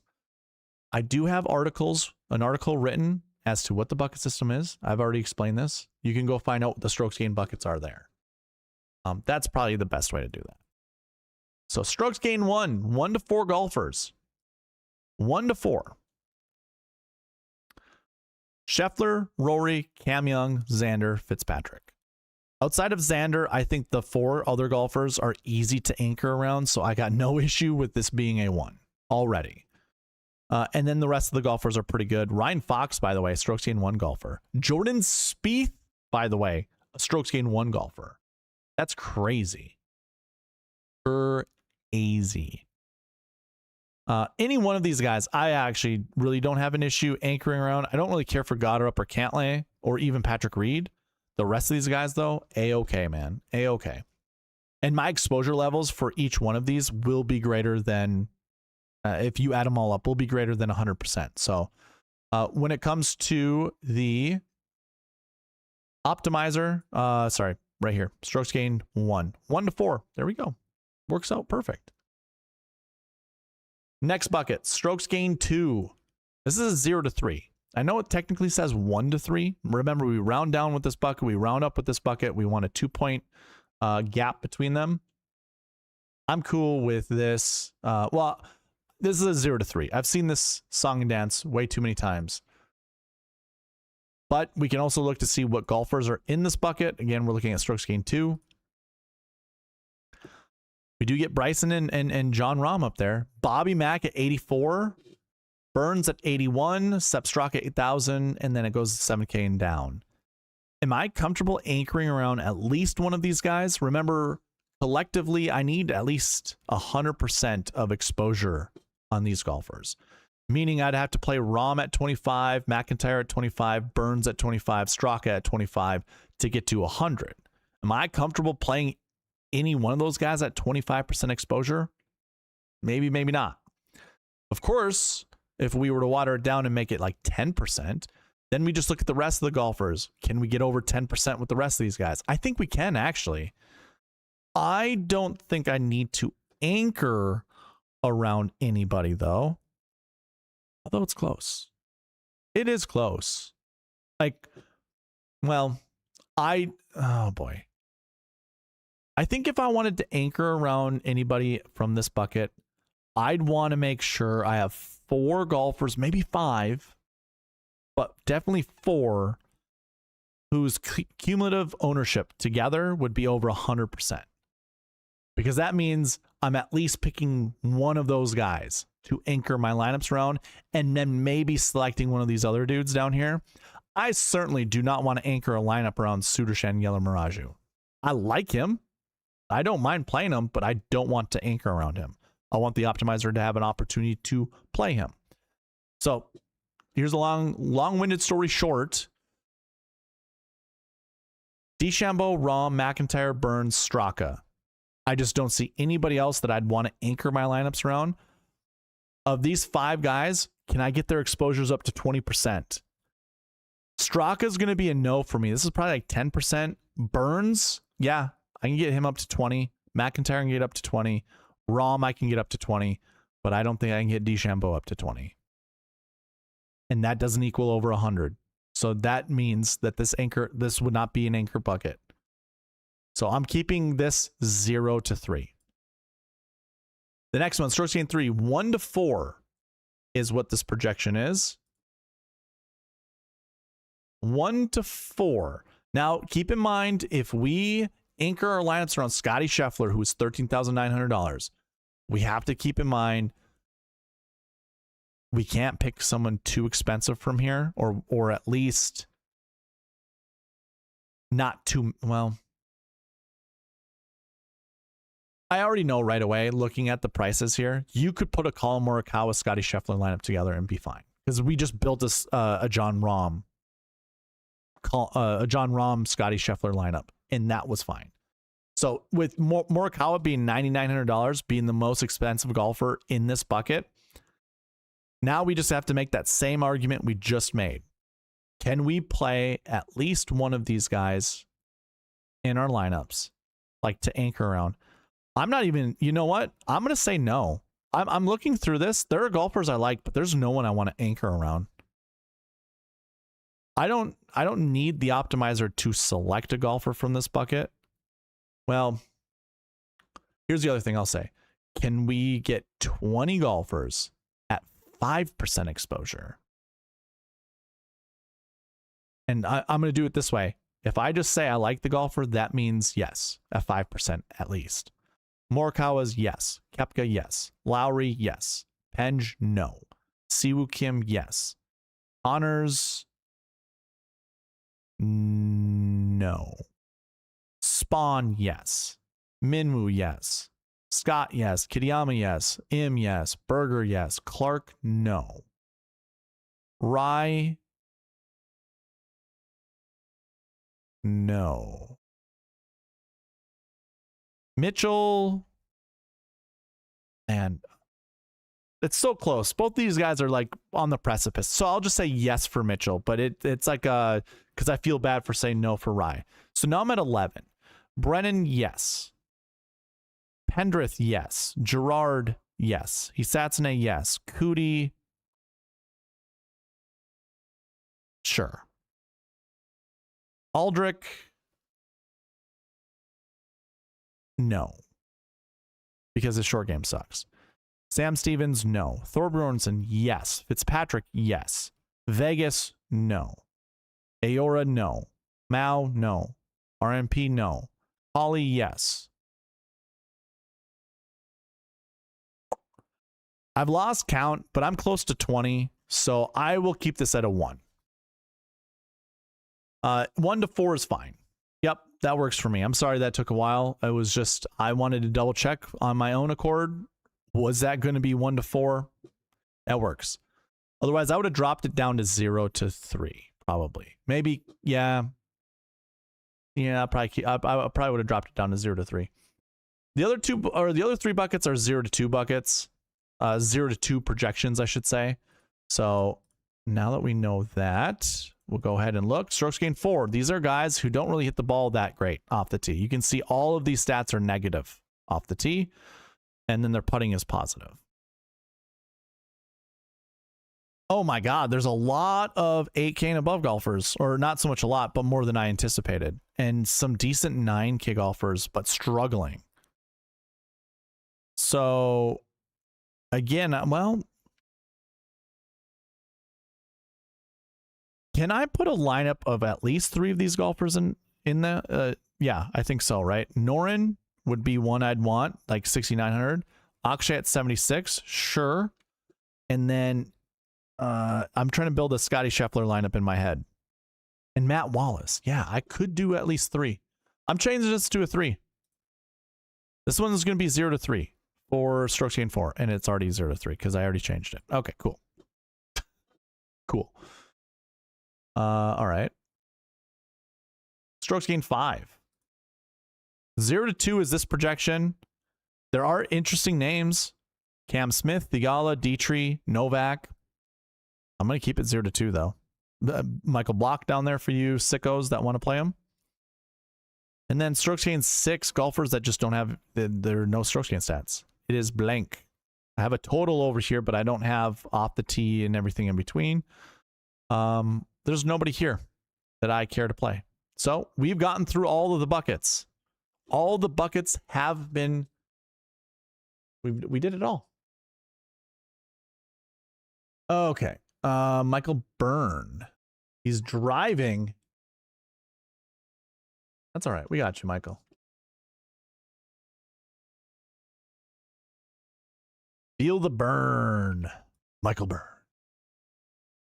I can get behind Markow, but Rahm gets inflated ownership every major and never comes through. That's kind of true, man. That is true. All right. Now we go into the Marquee Tee Times, and this is another way to narrow our lineups. So here we go. Now you guys can follow along with me using the cheat sheet on the website.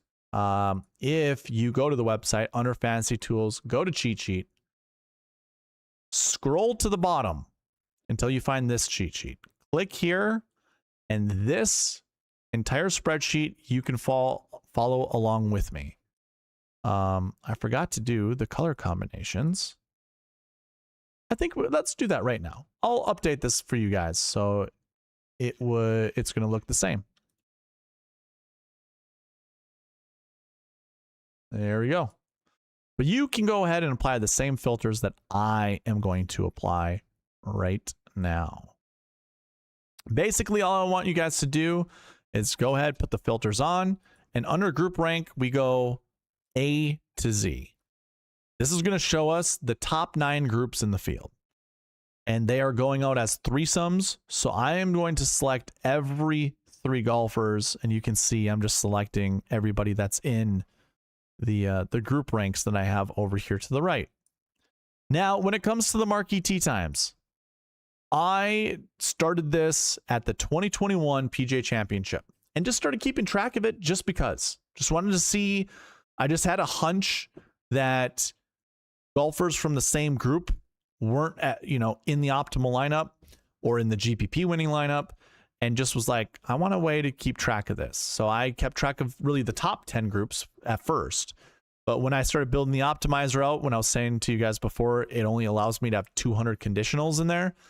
Having a 10th Marquee Tee Time just didn't, it wouldn't let me. So I had to trim that out, and now it's just the top 9 groups, which is fine. It works all the same. So I have the top 9 threesomes in the PGA Championship highlighted right now. Of those 9 threesomes, I want you to select anywhere between 2 to 4 of them and only select one golfer from each. The reason being is like 90% of the time, we only see one golfer come from one of the Marquee Tee Times, one of the groups, I should say, and not multiples. But we do see multiple groups from the Marquee Tee Times. So for instance, this first group of Scheffler, Matt Fitzpatrick, and Justin Rose, you'd want to select one of those guys. Just one. Just one. I personally like Scotty Scheffler. Go figure, right? I keep saying I like Scotty Scheffler. I want to build lineups around Scotty Scheffler. So I would select Scotty Scheffler.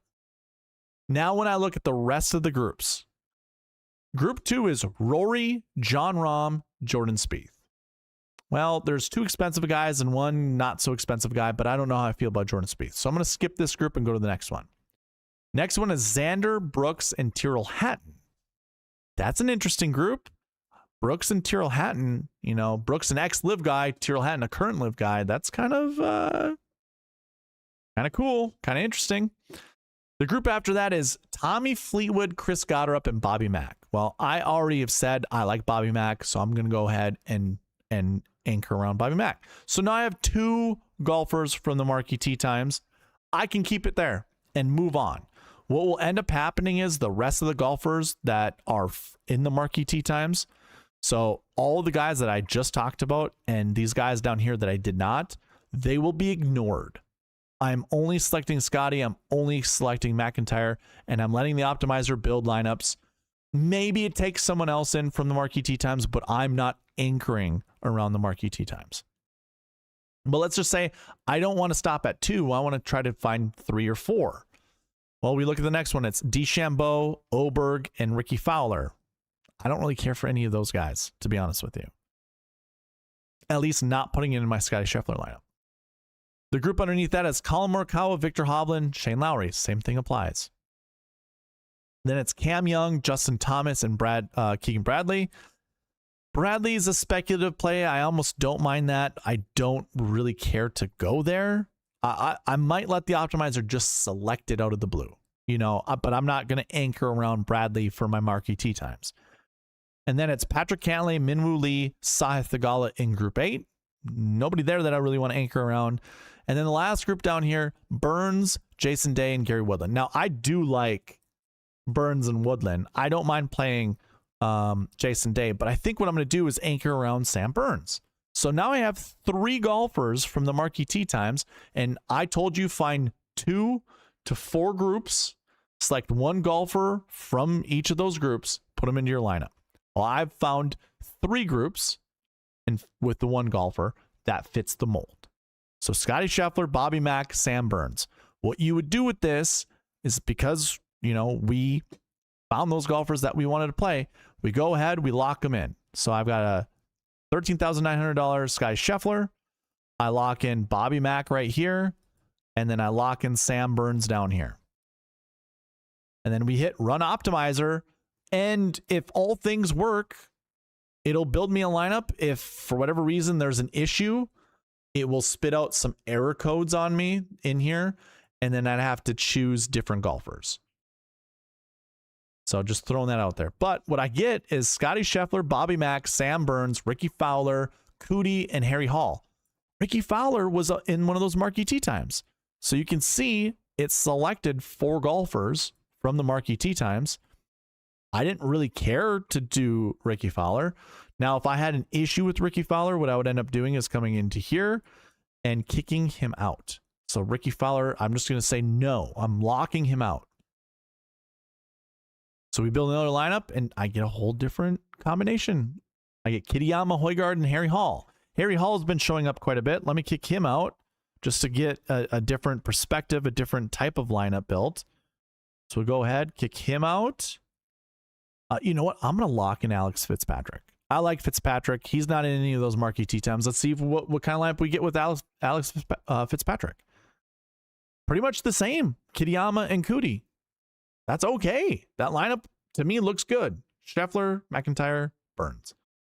But this is the thing. You guys can do whatever you want with the Marquee Tee Times. In fact, I'm going to ask you guys right now in chat.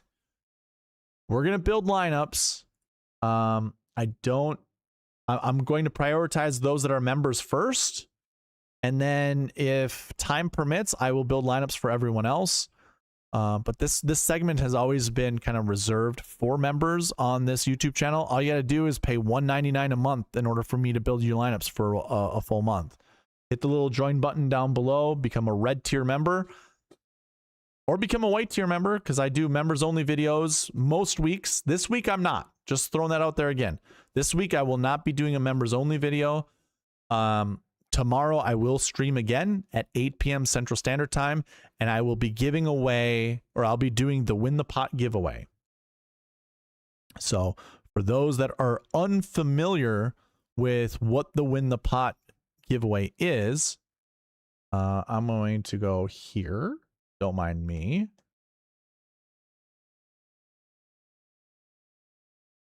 I tried to get this out earlier and it just didn't work out. But this is what the Win the Pot giveaway looks like. It starts at $20, and for every one new subscriber, I add $2. So if you don't know what the Win the Pot giveaway is and you want to be included, be subscribed. I only give it out to subscribers. And then comment. I've put out several videos this week. I've put out 3 at least. I put out a player by player, a pass optimal and GPP win lineups, and then Byron and I went live for a preview. That's 3. This will be 4. Comment on this video. I might even extract a video out of this and add a 5th one. We'll see. Probably not if this one goes later than 11. Probably won't, but either way, you'll have 4 videos to comment on. That'll get you 4 entries into it. It only takes one. Only takes one. So if you're not yet subscribed, subscribe. And I see we're at 16 likes. If we can get up to 25 likes, I'll give away 5 YouTube memberships. 5 YouTube. Yeah, I am 4 away from of 950. So that would also hit a monthly goal for this upcoming month. But we're only worried about the PGA Championship at the moment. So, okie dokie. Here's that list of golfers again. Find me 2 to 4 golfers to build lineups around, and we'll use the optimizer to do just that. And play some music while we're at it.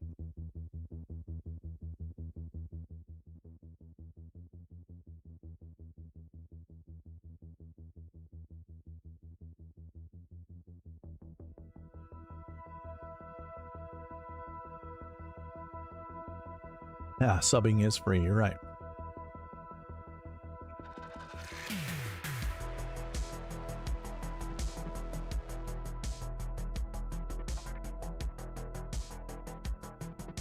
All right. If you need to, pause the video, take a screenshot so you get all the golfers that you can find, and we'll go from here. But I have Ryan in the chat saying Tommy, Matt Fitz, and Ricky Fowler. So we'll go Matt Fitz, Tommy Flower, and Ricky Fowler.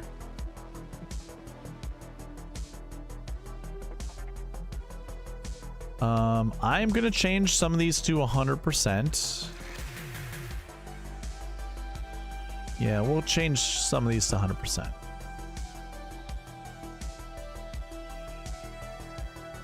And I'm building you 5 lineups. 5 lineups. Oh, I have Fitzpatrick anchored in still? I do. But hey, you get a free Fitzpatrick. You get 2 Fitzpatricks for the price of 1.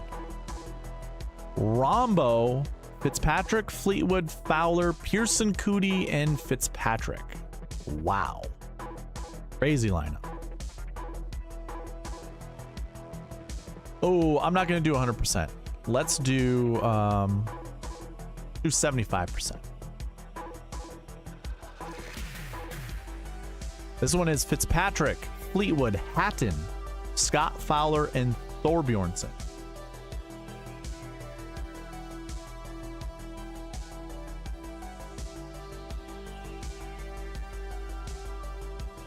Rahm, Fitzpatrick, Fleetwood, Fowler, English, and Smotherman. Not bad, not bad. Rahm again. Do you like Rahm enough to play him this much? I'm probably going to kick him out, I think. Now I'll change this down to 59%.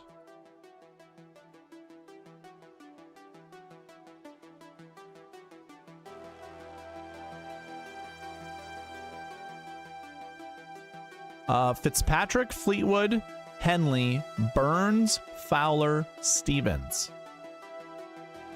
That is a 998776. No, I hate Rahm. He says in all capital letters. He hates Rahm. Everybody hates him. Capital H hates. Okay. Fitzpatrick, Fleetwood, Hatton, Connors, Fowler, Harry Hall.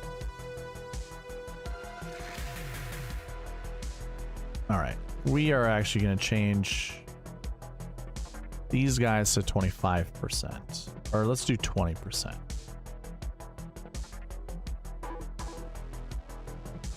I'll change these to 33%.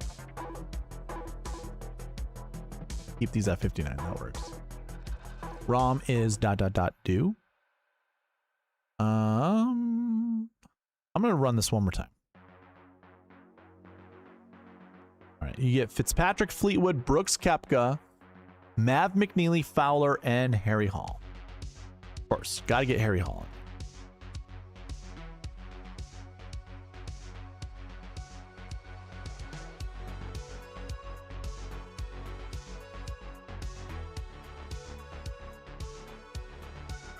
Okay. There was a question in the chat that says, can you explain why you have to select a golfer from the Marquee Tee Times? I believe you talked about not pairing guys from the same group. What's that about?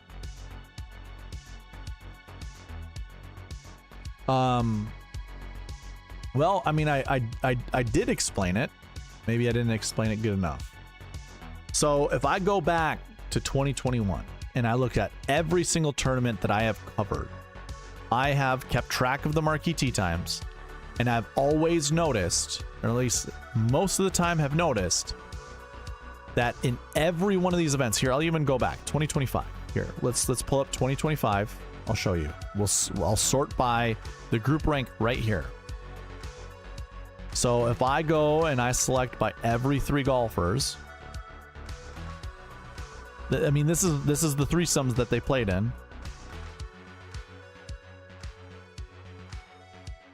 You can look at this one of 2 ways. One is you don't see a lot of top 10 finishers from the same groups. But furthermore, you can see like this little black tick mark is the only golfer in the optimal lineup. But this blue, Scotty Scheffler and Keegan Bradley, they were in the GPP winning lineup. This green color here, if you followed the bucket system and you built lineups that week using the SweetSpot process, these golfers were in the SweetSpot Optimal. The SweetSpot Optimal that goes into the website uses the golfers in the red. It's just the best lineup that uses $49,600 of the salary and up. It doesn't quite follow everything that the bucket system does, which is the Marquee Tee Times as well. So if I go to 2024 and we do the exact same thing, here it is sorted yet again. Here's Group 1. Only Victor Hovland from Group 1 was in the optimal lineup. He finished 3rd. Then you had Xander in Group 2. You come down here, we had Bryson in Group 8. And you had Justin Rose in Group 9. So there's 4 golfers in the optimal lineup. There's 4 golfers in the Sweet Spot optimal. And then there are 3 golfers in the GPP winning lineup. None of them played together. 2023. If I do the same thing here, you kind of get the gist of it. Like you can see the colors, right? This was in the GPP winning lineup. There's Tommy Fleetwood from the GPP winning lineup. Victor Hovland in Group 6 right here. And then Brooks Koepka in Group 8. 2 of these guys were optimal lineup golfers for the little black tick marks that you see. And then the green salaries, yet again, were the Sweet Spot optimal, following the bucket system. If I were to scroll down in Group 15, you had Keegan Bradley and Bryson DeChambeau in the GPP winning lineup, but I don't go down to Group 15. I only look at the top 9 groups. In 2022, if I were to sort, don't have it by, I don't have Marquee Tee Times here. If I went by game, so now we can look at all of them. Actually, it was more or less, I did a color thing, so we just do light green. These were your Marquee Tee Times then. You can see Fleetwood was in the optimal lineup. Justin Thomas was in the optimal lineup. And now you can go by game number. It's kind of the same identifier. And Will Zalatoris. So there were 3 guys in the optimal lineup, 3 guys in the GPP winning lineup, 3 guys in the Sweet Spot optimal. None of them played together. None of them played together. But if I go back to 2021, this is where I started keeping track of all of this. This is, again, this one's going to be a little bit clunkier. The color schemes don't really make sense, but if I just scroll through all of this, Louis was in this lineup.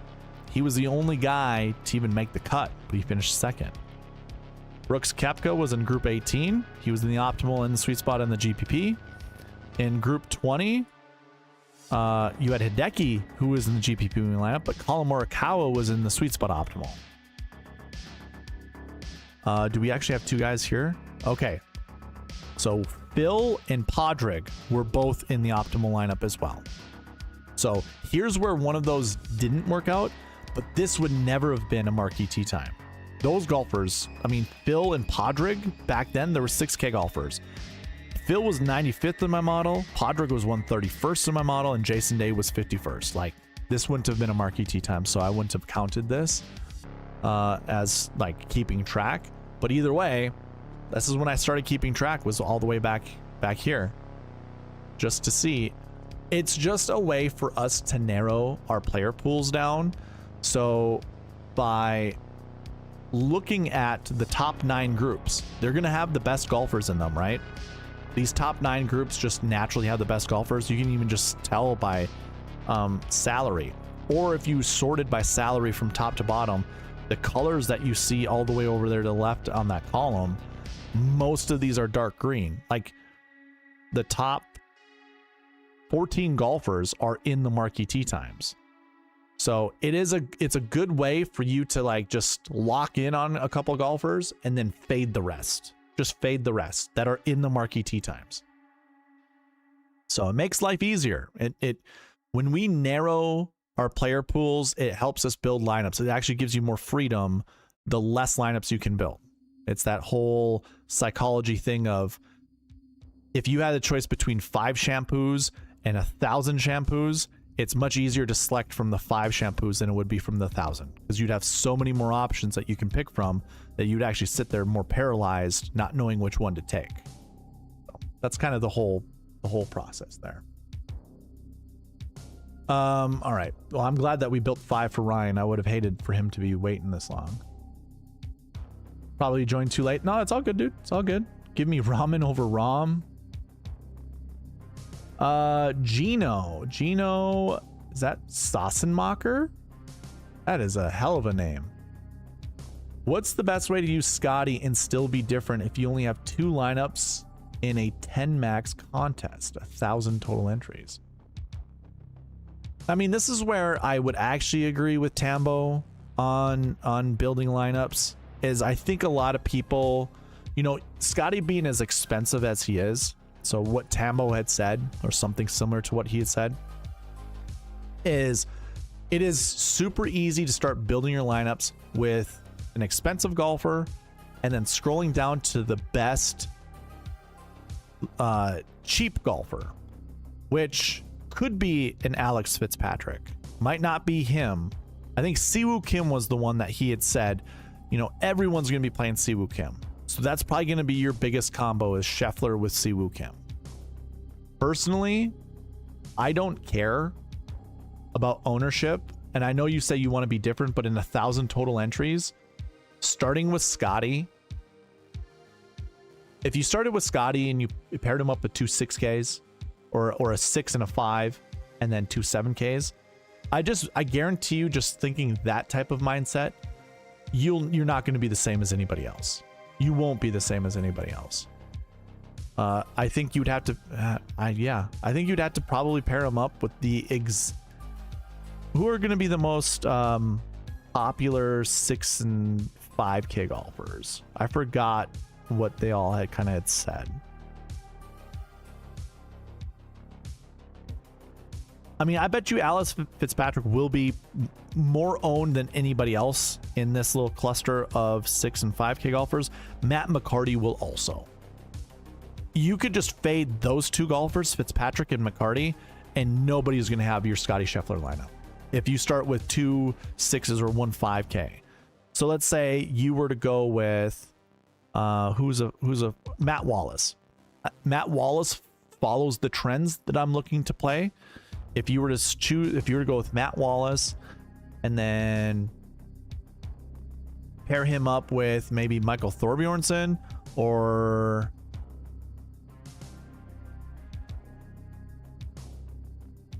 let's see, what's another? I mean, maybe Alex Smalley. I don't know how owned Alex Smalley is, but I really like Alex Smalley this week. I really don't care what his ownership's going to be. Also, Christopher Wrighton. He follows the molds that I like. So let's just say this. If you were to start with Wrighton, Smalley, and what was his name down here? Matt Wallace. I think even if you went Scotty Scheffler, Matt Wallace, you might have one other person that matches you. Go ahead and build lineups a different way. And at the same time, if you went Scotty Scheffler with one of these 10K golfers, that's also going to make you different. So if it really matters to you to be, you just want to make sure you're different than anyone else, that's the way to go. But I guarantee you, Byron and I went over the combinations of lineups you can build with Scotty Scheffler. If you got to tap into the 6K range and then grab at least 3 of them, you're going to have over 1 million different combinations of golfers that you can build. That isn't really that big of a deal. You know, like if you play Scotty with another, you know, high-owned golfer, projected high-owned golfer, I don't think it's going to be that big of a deal. Trying to get away from the Scotty Nicolai A Fitz Fowler combo or something like that. There you go. Yeah, that's fine. Yeah. What do you think about anchoring around Matt Wallace or Smotherman at the bottom? Well, I just told you about Matt Wallace. I do like Smotherman too. Another guy down there, Putnam. I like Putnam as well. I would not anchor around those golfers though. Unless you're building one lineup. If you're building 10 lineups, 2, a max of 2, like, or 3, 2 or 3, 2 or 3 max of anchoring around those guys. You do not want to get yourself in trouble playing too many of the 6K golfers. I do have a motto here. Don't fall in love with the 6K golfer, but also don't disrespect one. Okay. Good night. Minwoo Lee, Justin Rose, and Victor Hovland. Minwoo Lee.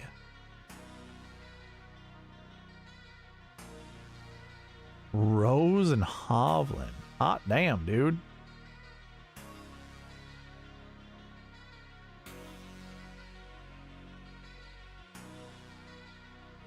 All right, here we go. We get Hovland, Rose, Hatton, Minwoo, Kitayama, and Alex Noren. There's Noren. I already said I like Noren. Rahm, Hovland, Rose, Minwoo, Nicolai Højgaard, and Alex Smalley. Hey, Not bad. Like Smalley.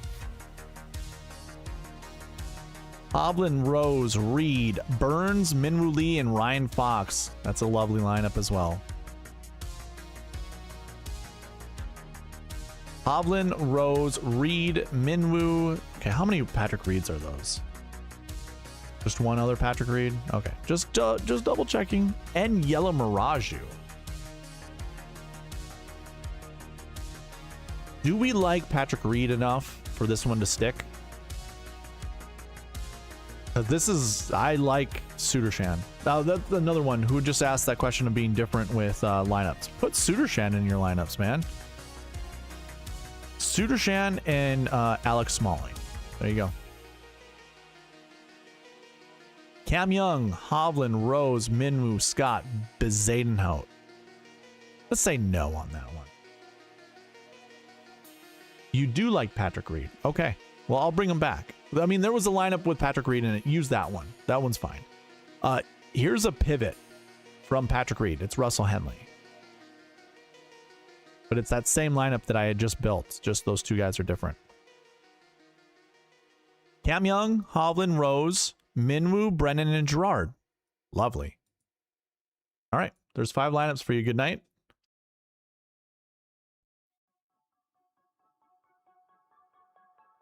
Moving on to the next one.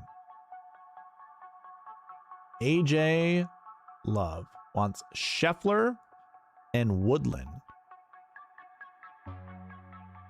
Almost spelt Scheffler's name like Gary Sheffield.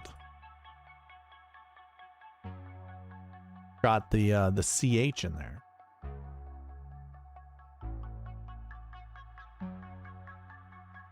Scheffler and Woodland.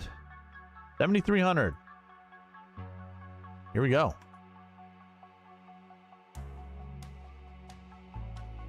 Good night. You are welcome. Scheffler, Bobby Mack, love it. Woodland, English, Nikolai, and Rio Hisatsune. 10-8, 2 7s, 2 6s. Well, technically, it is a 10 with 4 7s and 1 6.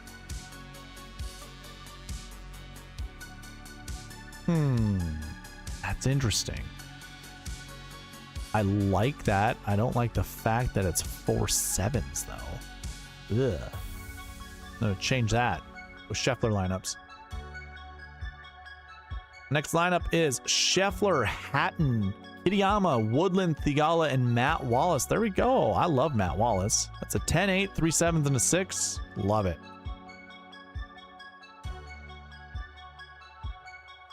Scheffler, Rom, Woodland, Thigala, McCarty, Bud Colley. I like that lineup too. That's pretty ballsy. You know what? For all, if you have a feeling Rom is going to do well this week, I love this pair. The fact that I've seen enough Scheffler Rom lineups with decent golfers underneath. Woo, I'm loving that. Hot damn.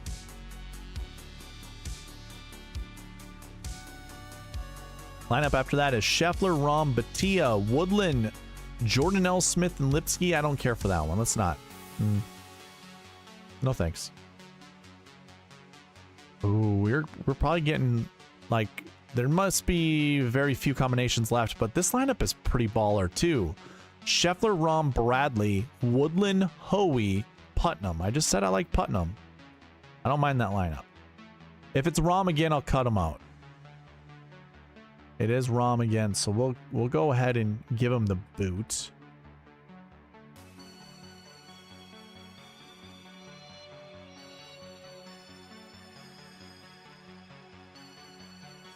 Okay.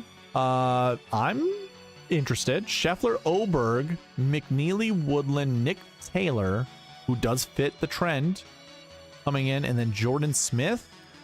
I don't hate Jordan Smith. I think Jordan Smith's a good player. I don't think we really have to grab 2 5Ks. I'd rather like just one, even though I consider that 6K.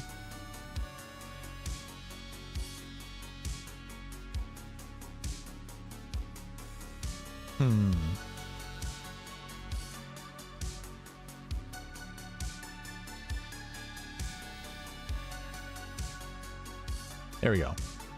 Scheffler, Henley, McNeely, Woodland, Brennan, Nick Taylor. This is what I'm looking for. Something like this. That was good. That was a good one for your 5th lineup, AJ. That one was good. Okay.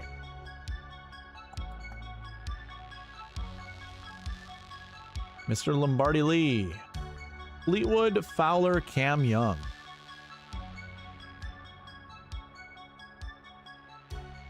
Fleetwood, Fowler, Cam Young. So that's the second time people in my audience asked for a Fleetwood Fowler lineup. So that might be one of the most popular combos. Fleetwood Fowler. But here we go. First lineup. Cam Young, Fleetwood. Hatton, Scott, Fowler, and Grazerman. Sure. I don't hate Grazerman. I definitely want to include him because he can get nuclear, but at the same time, it's kind of been struggling. So keep an eye out on that for that. John Rahm, Cam Young, Fleetwood, Fowler, Pendrith. Okay, so there's enough Rahm stuff that's happening up here. Let's move all this. Sure. You don't really have to do that. Lineup's fine. Rahm, Young, Fleetwood, Fowler, Pendrith, and Bez. That one's fine. Don't want any more Rahm. And so then we need to get it. Cam Young, Fleetwood, Matsuyama, Burns, Fowler, and John Perry. John Perry's not a bad play. For $5,400? Sure. I'm going to be preemptive and kick out Rahm. It is worth noting that Rory McIlroy is not being selected whatsoever. Cam Young, Morikawa, Fleetwood, Fowler, English, Jordan Smith. Sure. Can't run away from Jordan Smith too long. He'll come back. Young, Fleetwood, Matsuyama, Burns, Fowler, Grillo. That's fine if you want to keep it. I'm gonna try to find something better. Like this. I mean, William Mau's kind of iffy, but Cam Young, Fleetwood, Henley, Burns, I love that. With Fowler's fine. William Mau. Let's try a different one. He withdrew last week from the Myrtle Beach. Not sure why. This is fine. This is actually an okay lineup. Cam Young, Fitzpatrick, Fleetwood, Fowler, Mitchell, and Poston. There we go.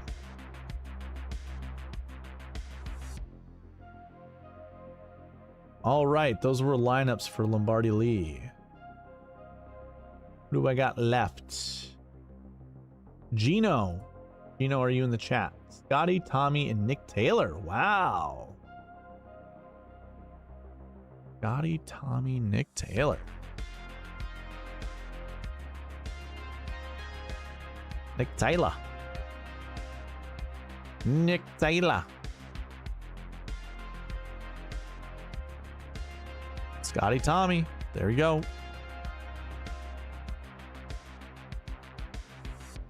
Scotty, Tommy, Kitayama, Pendrith, Højgaard, and Nick Taylor. It's pretty solid. 10, 9, 7, 6, 6, 5. It's different, you know, with the conversion, but we'll just call it that. Scheffler, Fleetwood, Burns. Love those three. Thigala, Taylor, Chris Kirk. Sure, why not? Chris Kirk can do some damage here. Scheffler, Fleetwood, Adam Scott, Brennan, Rasmus Højgaard, and Nick Taylor. Sure. It's a solid upside lineup right there. Scheffler, Fleetwood, Siwoo Kim. Bradley, Nick Taylor, and David Lipsky. So do you like David Lipsky enough to play him? I'm probably going to skip out on him. There's another $5,300 golfer that I think is, I mean, Grillo. Let's see if Grillo will be picked, or even Smotherman. Those $5,300 golfers I'd much rather have in that lineup than Lipsky.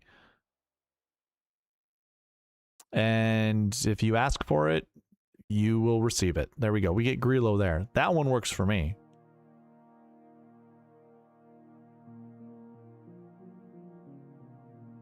Scheffler, Fleetwood, Griffin. That's crazy.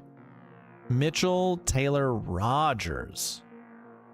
If you're a believer in Patrick Rogers, here you go. This is a decent lineup, but we'll try a different one. Billy Horschel.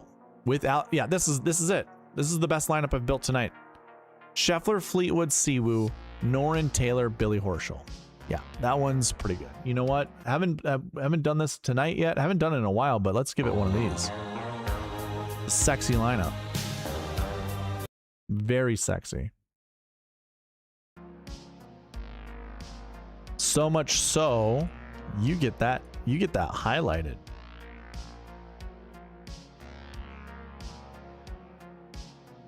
Haven't liked the lineup in a long time. That one's good. That one is good. All right, that's 5 lineups for Gino.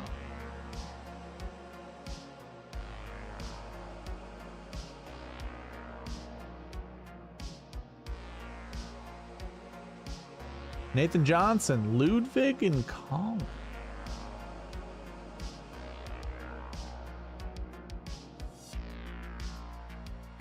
I don't think I missed anybody, but let me know if I did.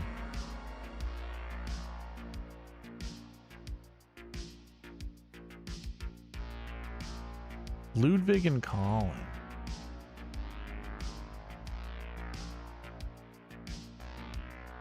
Just those two. Okay, here we go.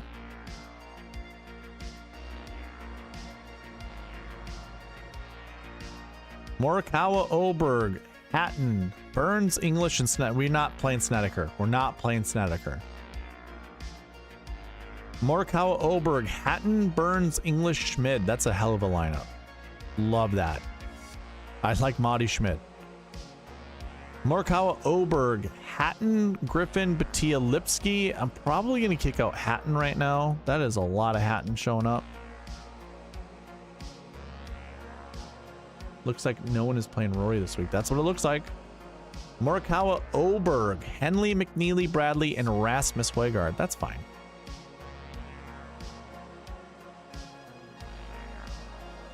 Morikawa, Oberg. Okay, that's a lot of... Okay, we do want... Oh, never mind. Goddard, Spawn, Noren, and Yellow Mirage. Sign me up. That's a hell of a lineup. I like that lineup.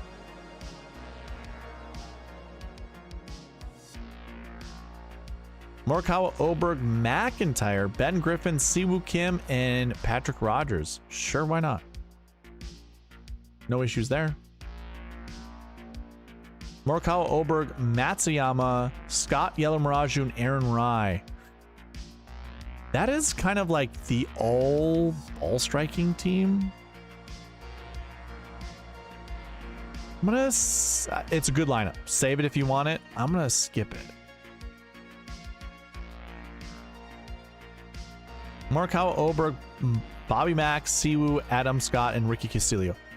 For a GPP, this is a better lineup than the last one I just built, and I like this one enough. Okay. Did we get to 25 likes?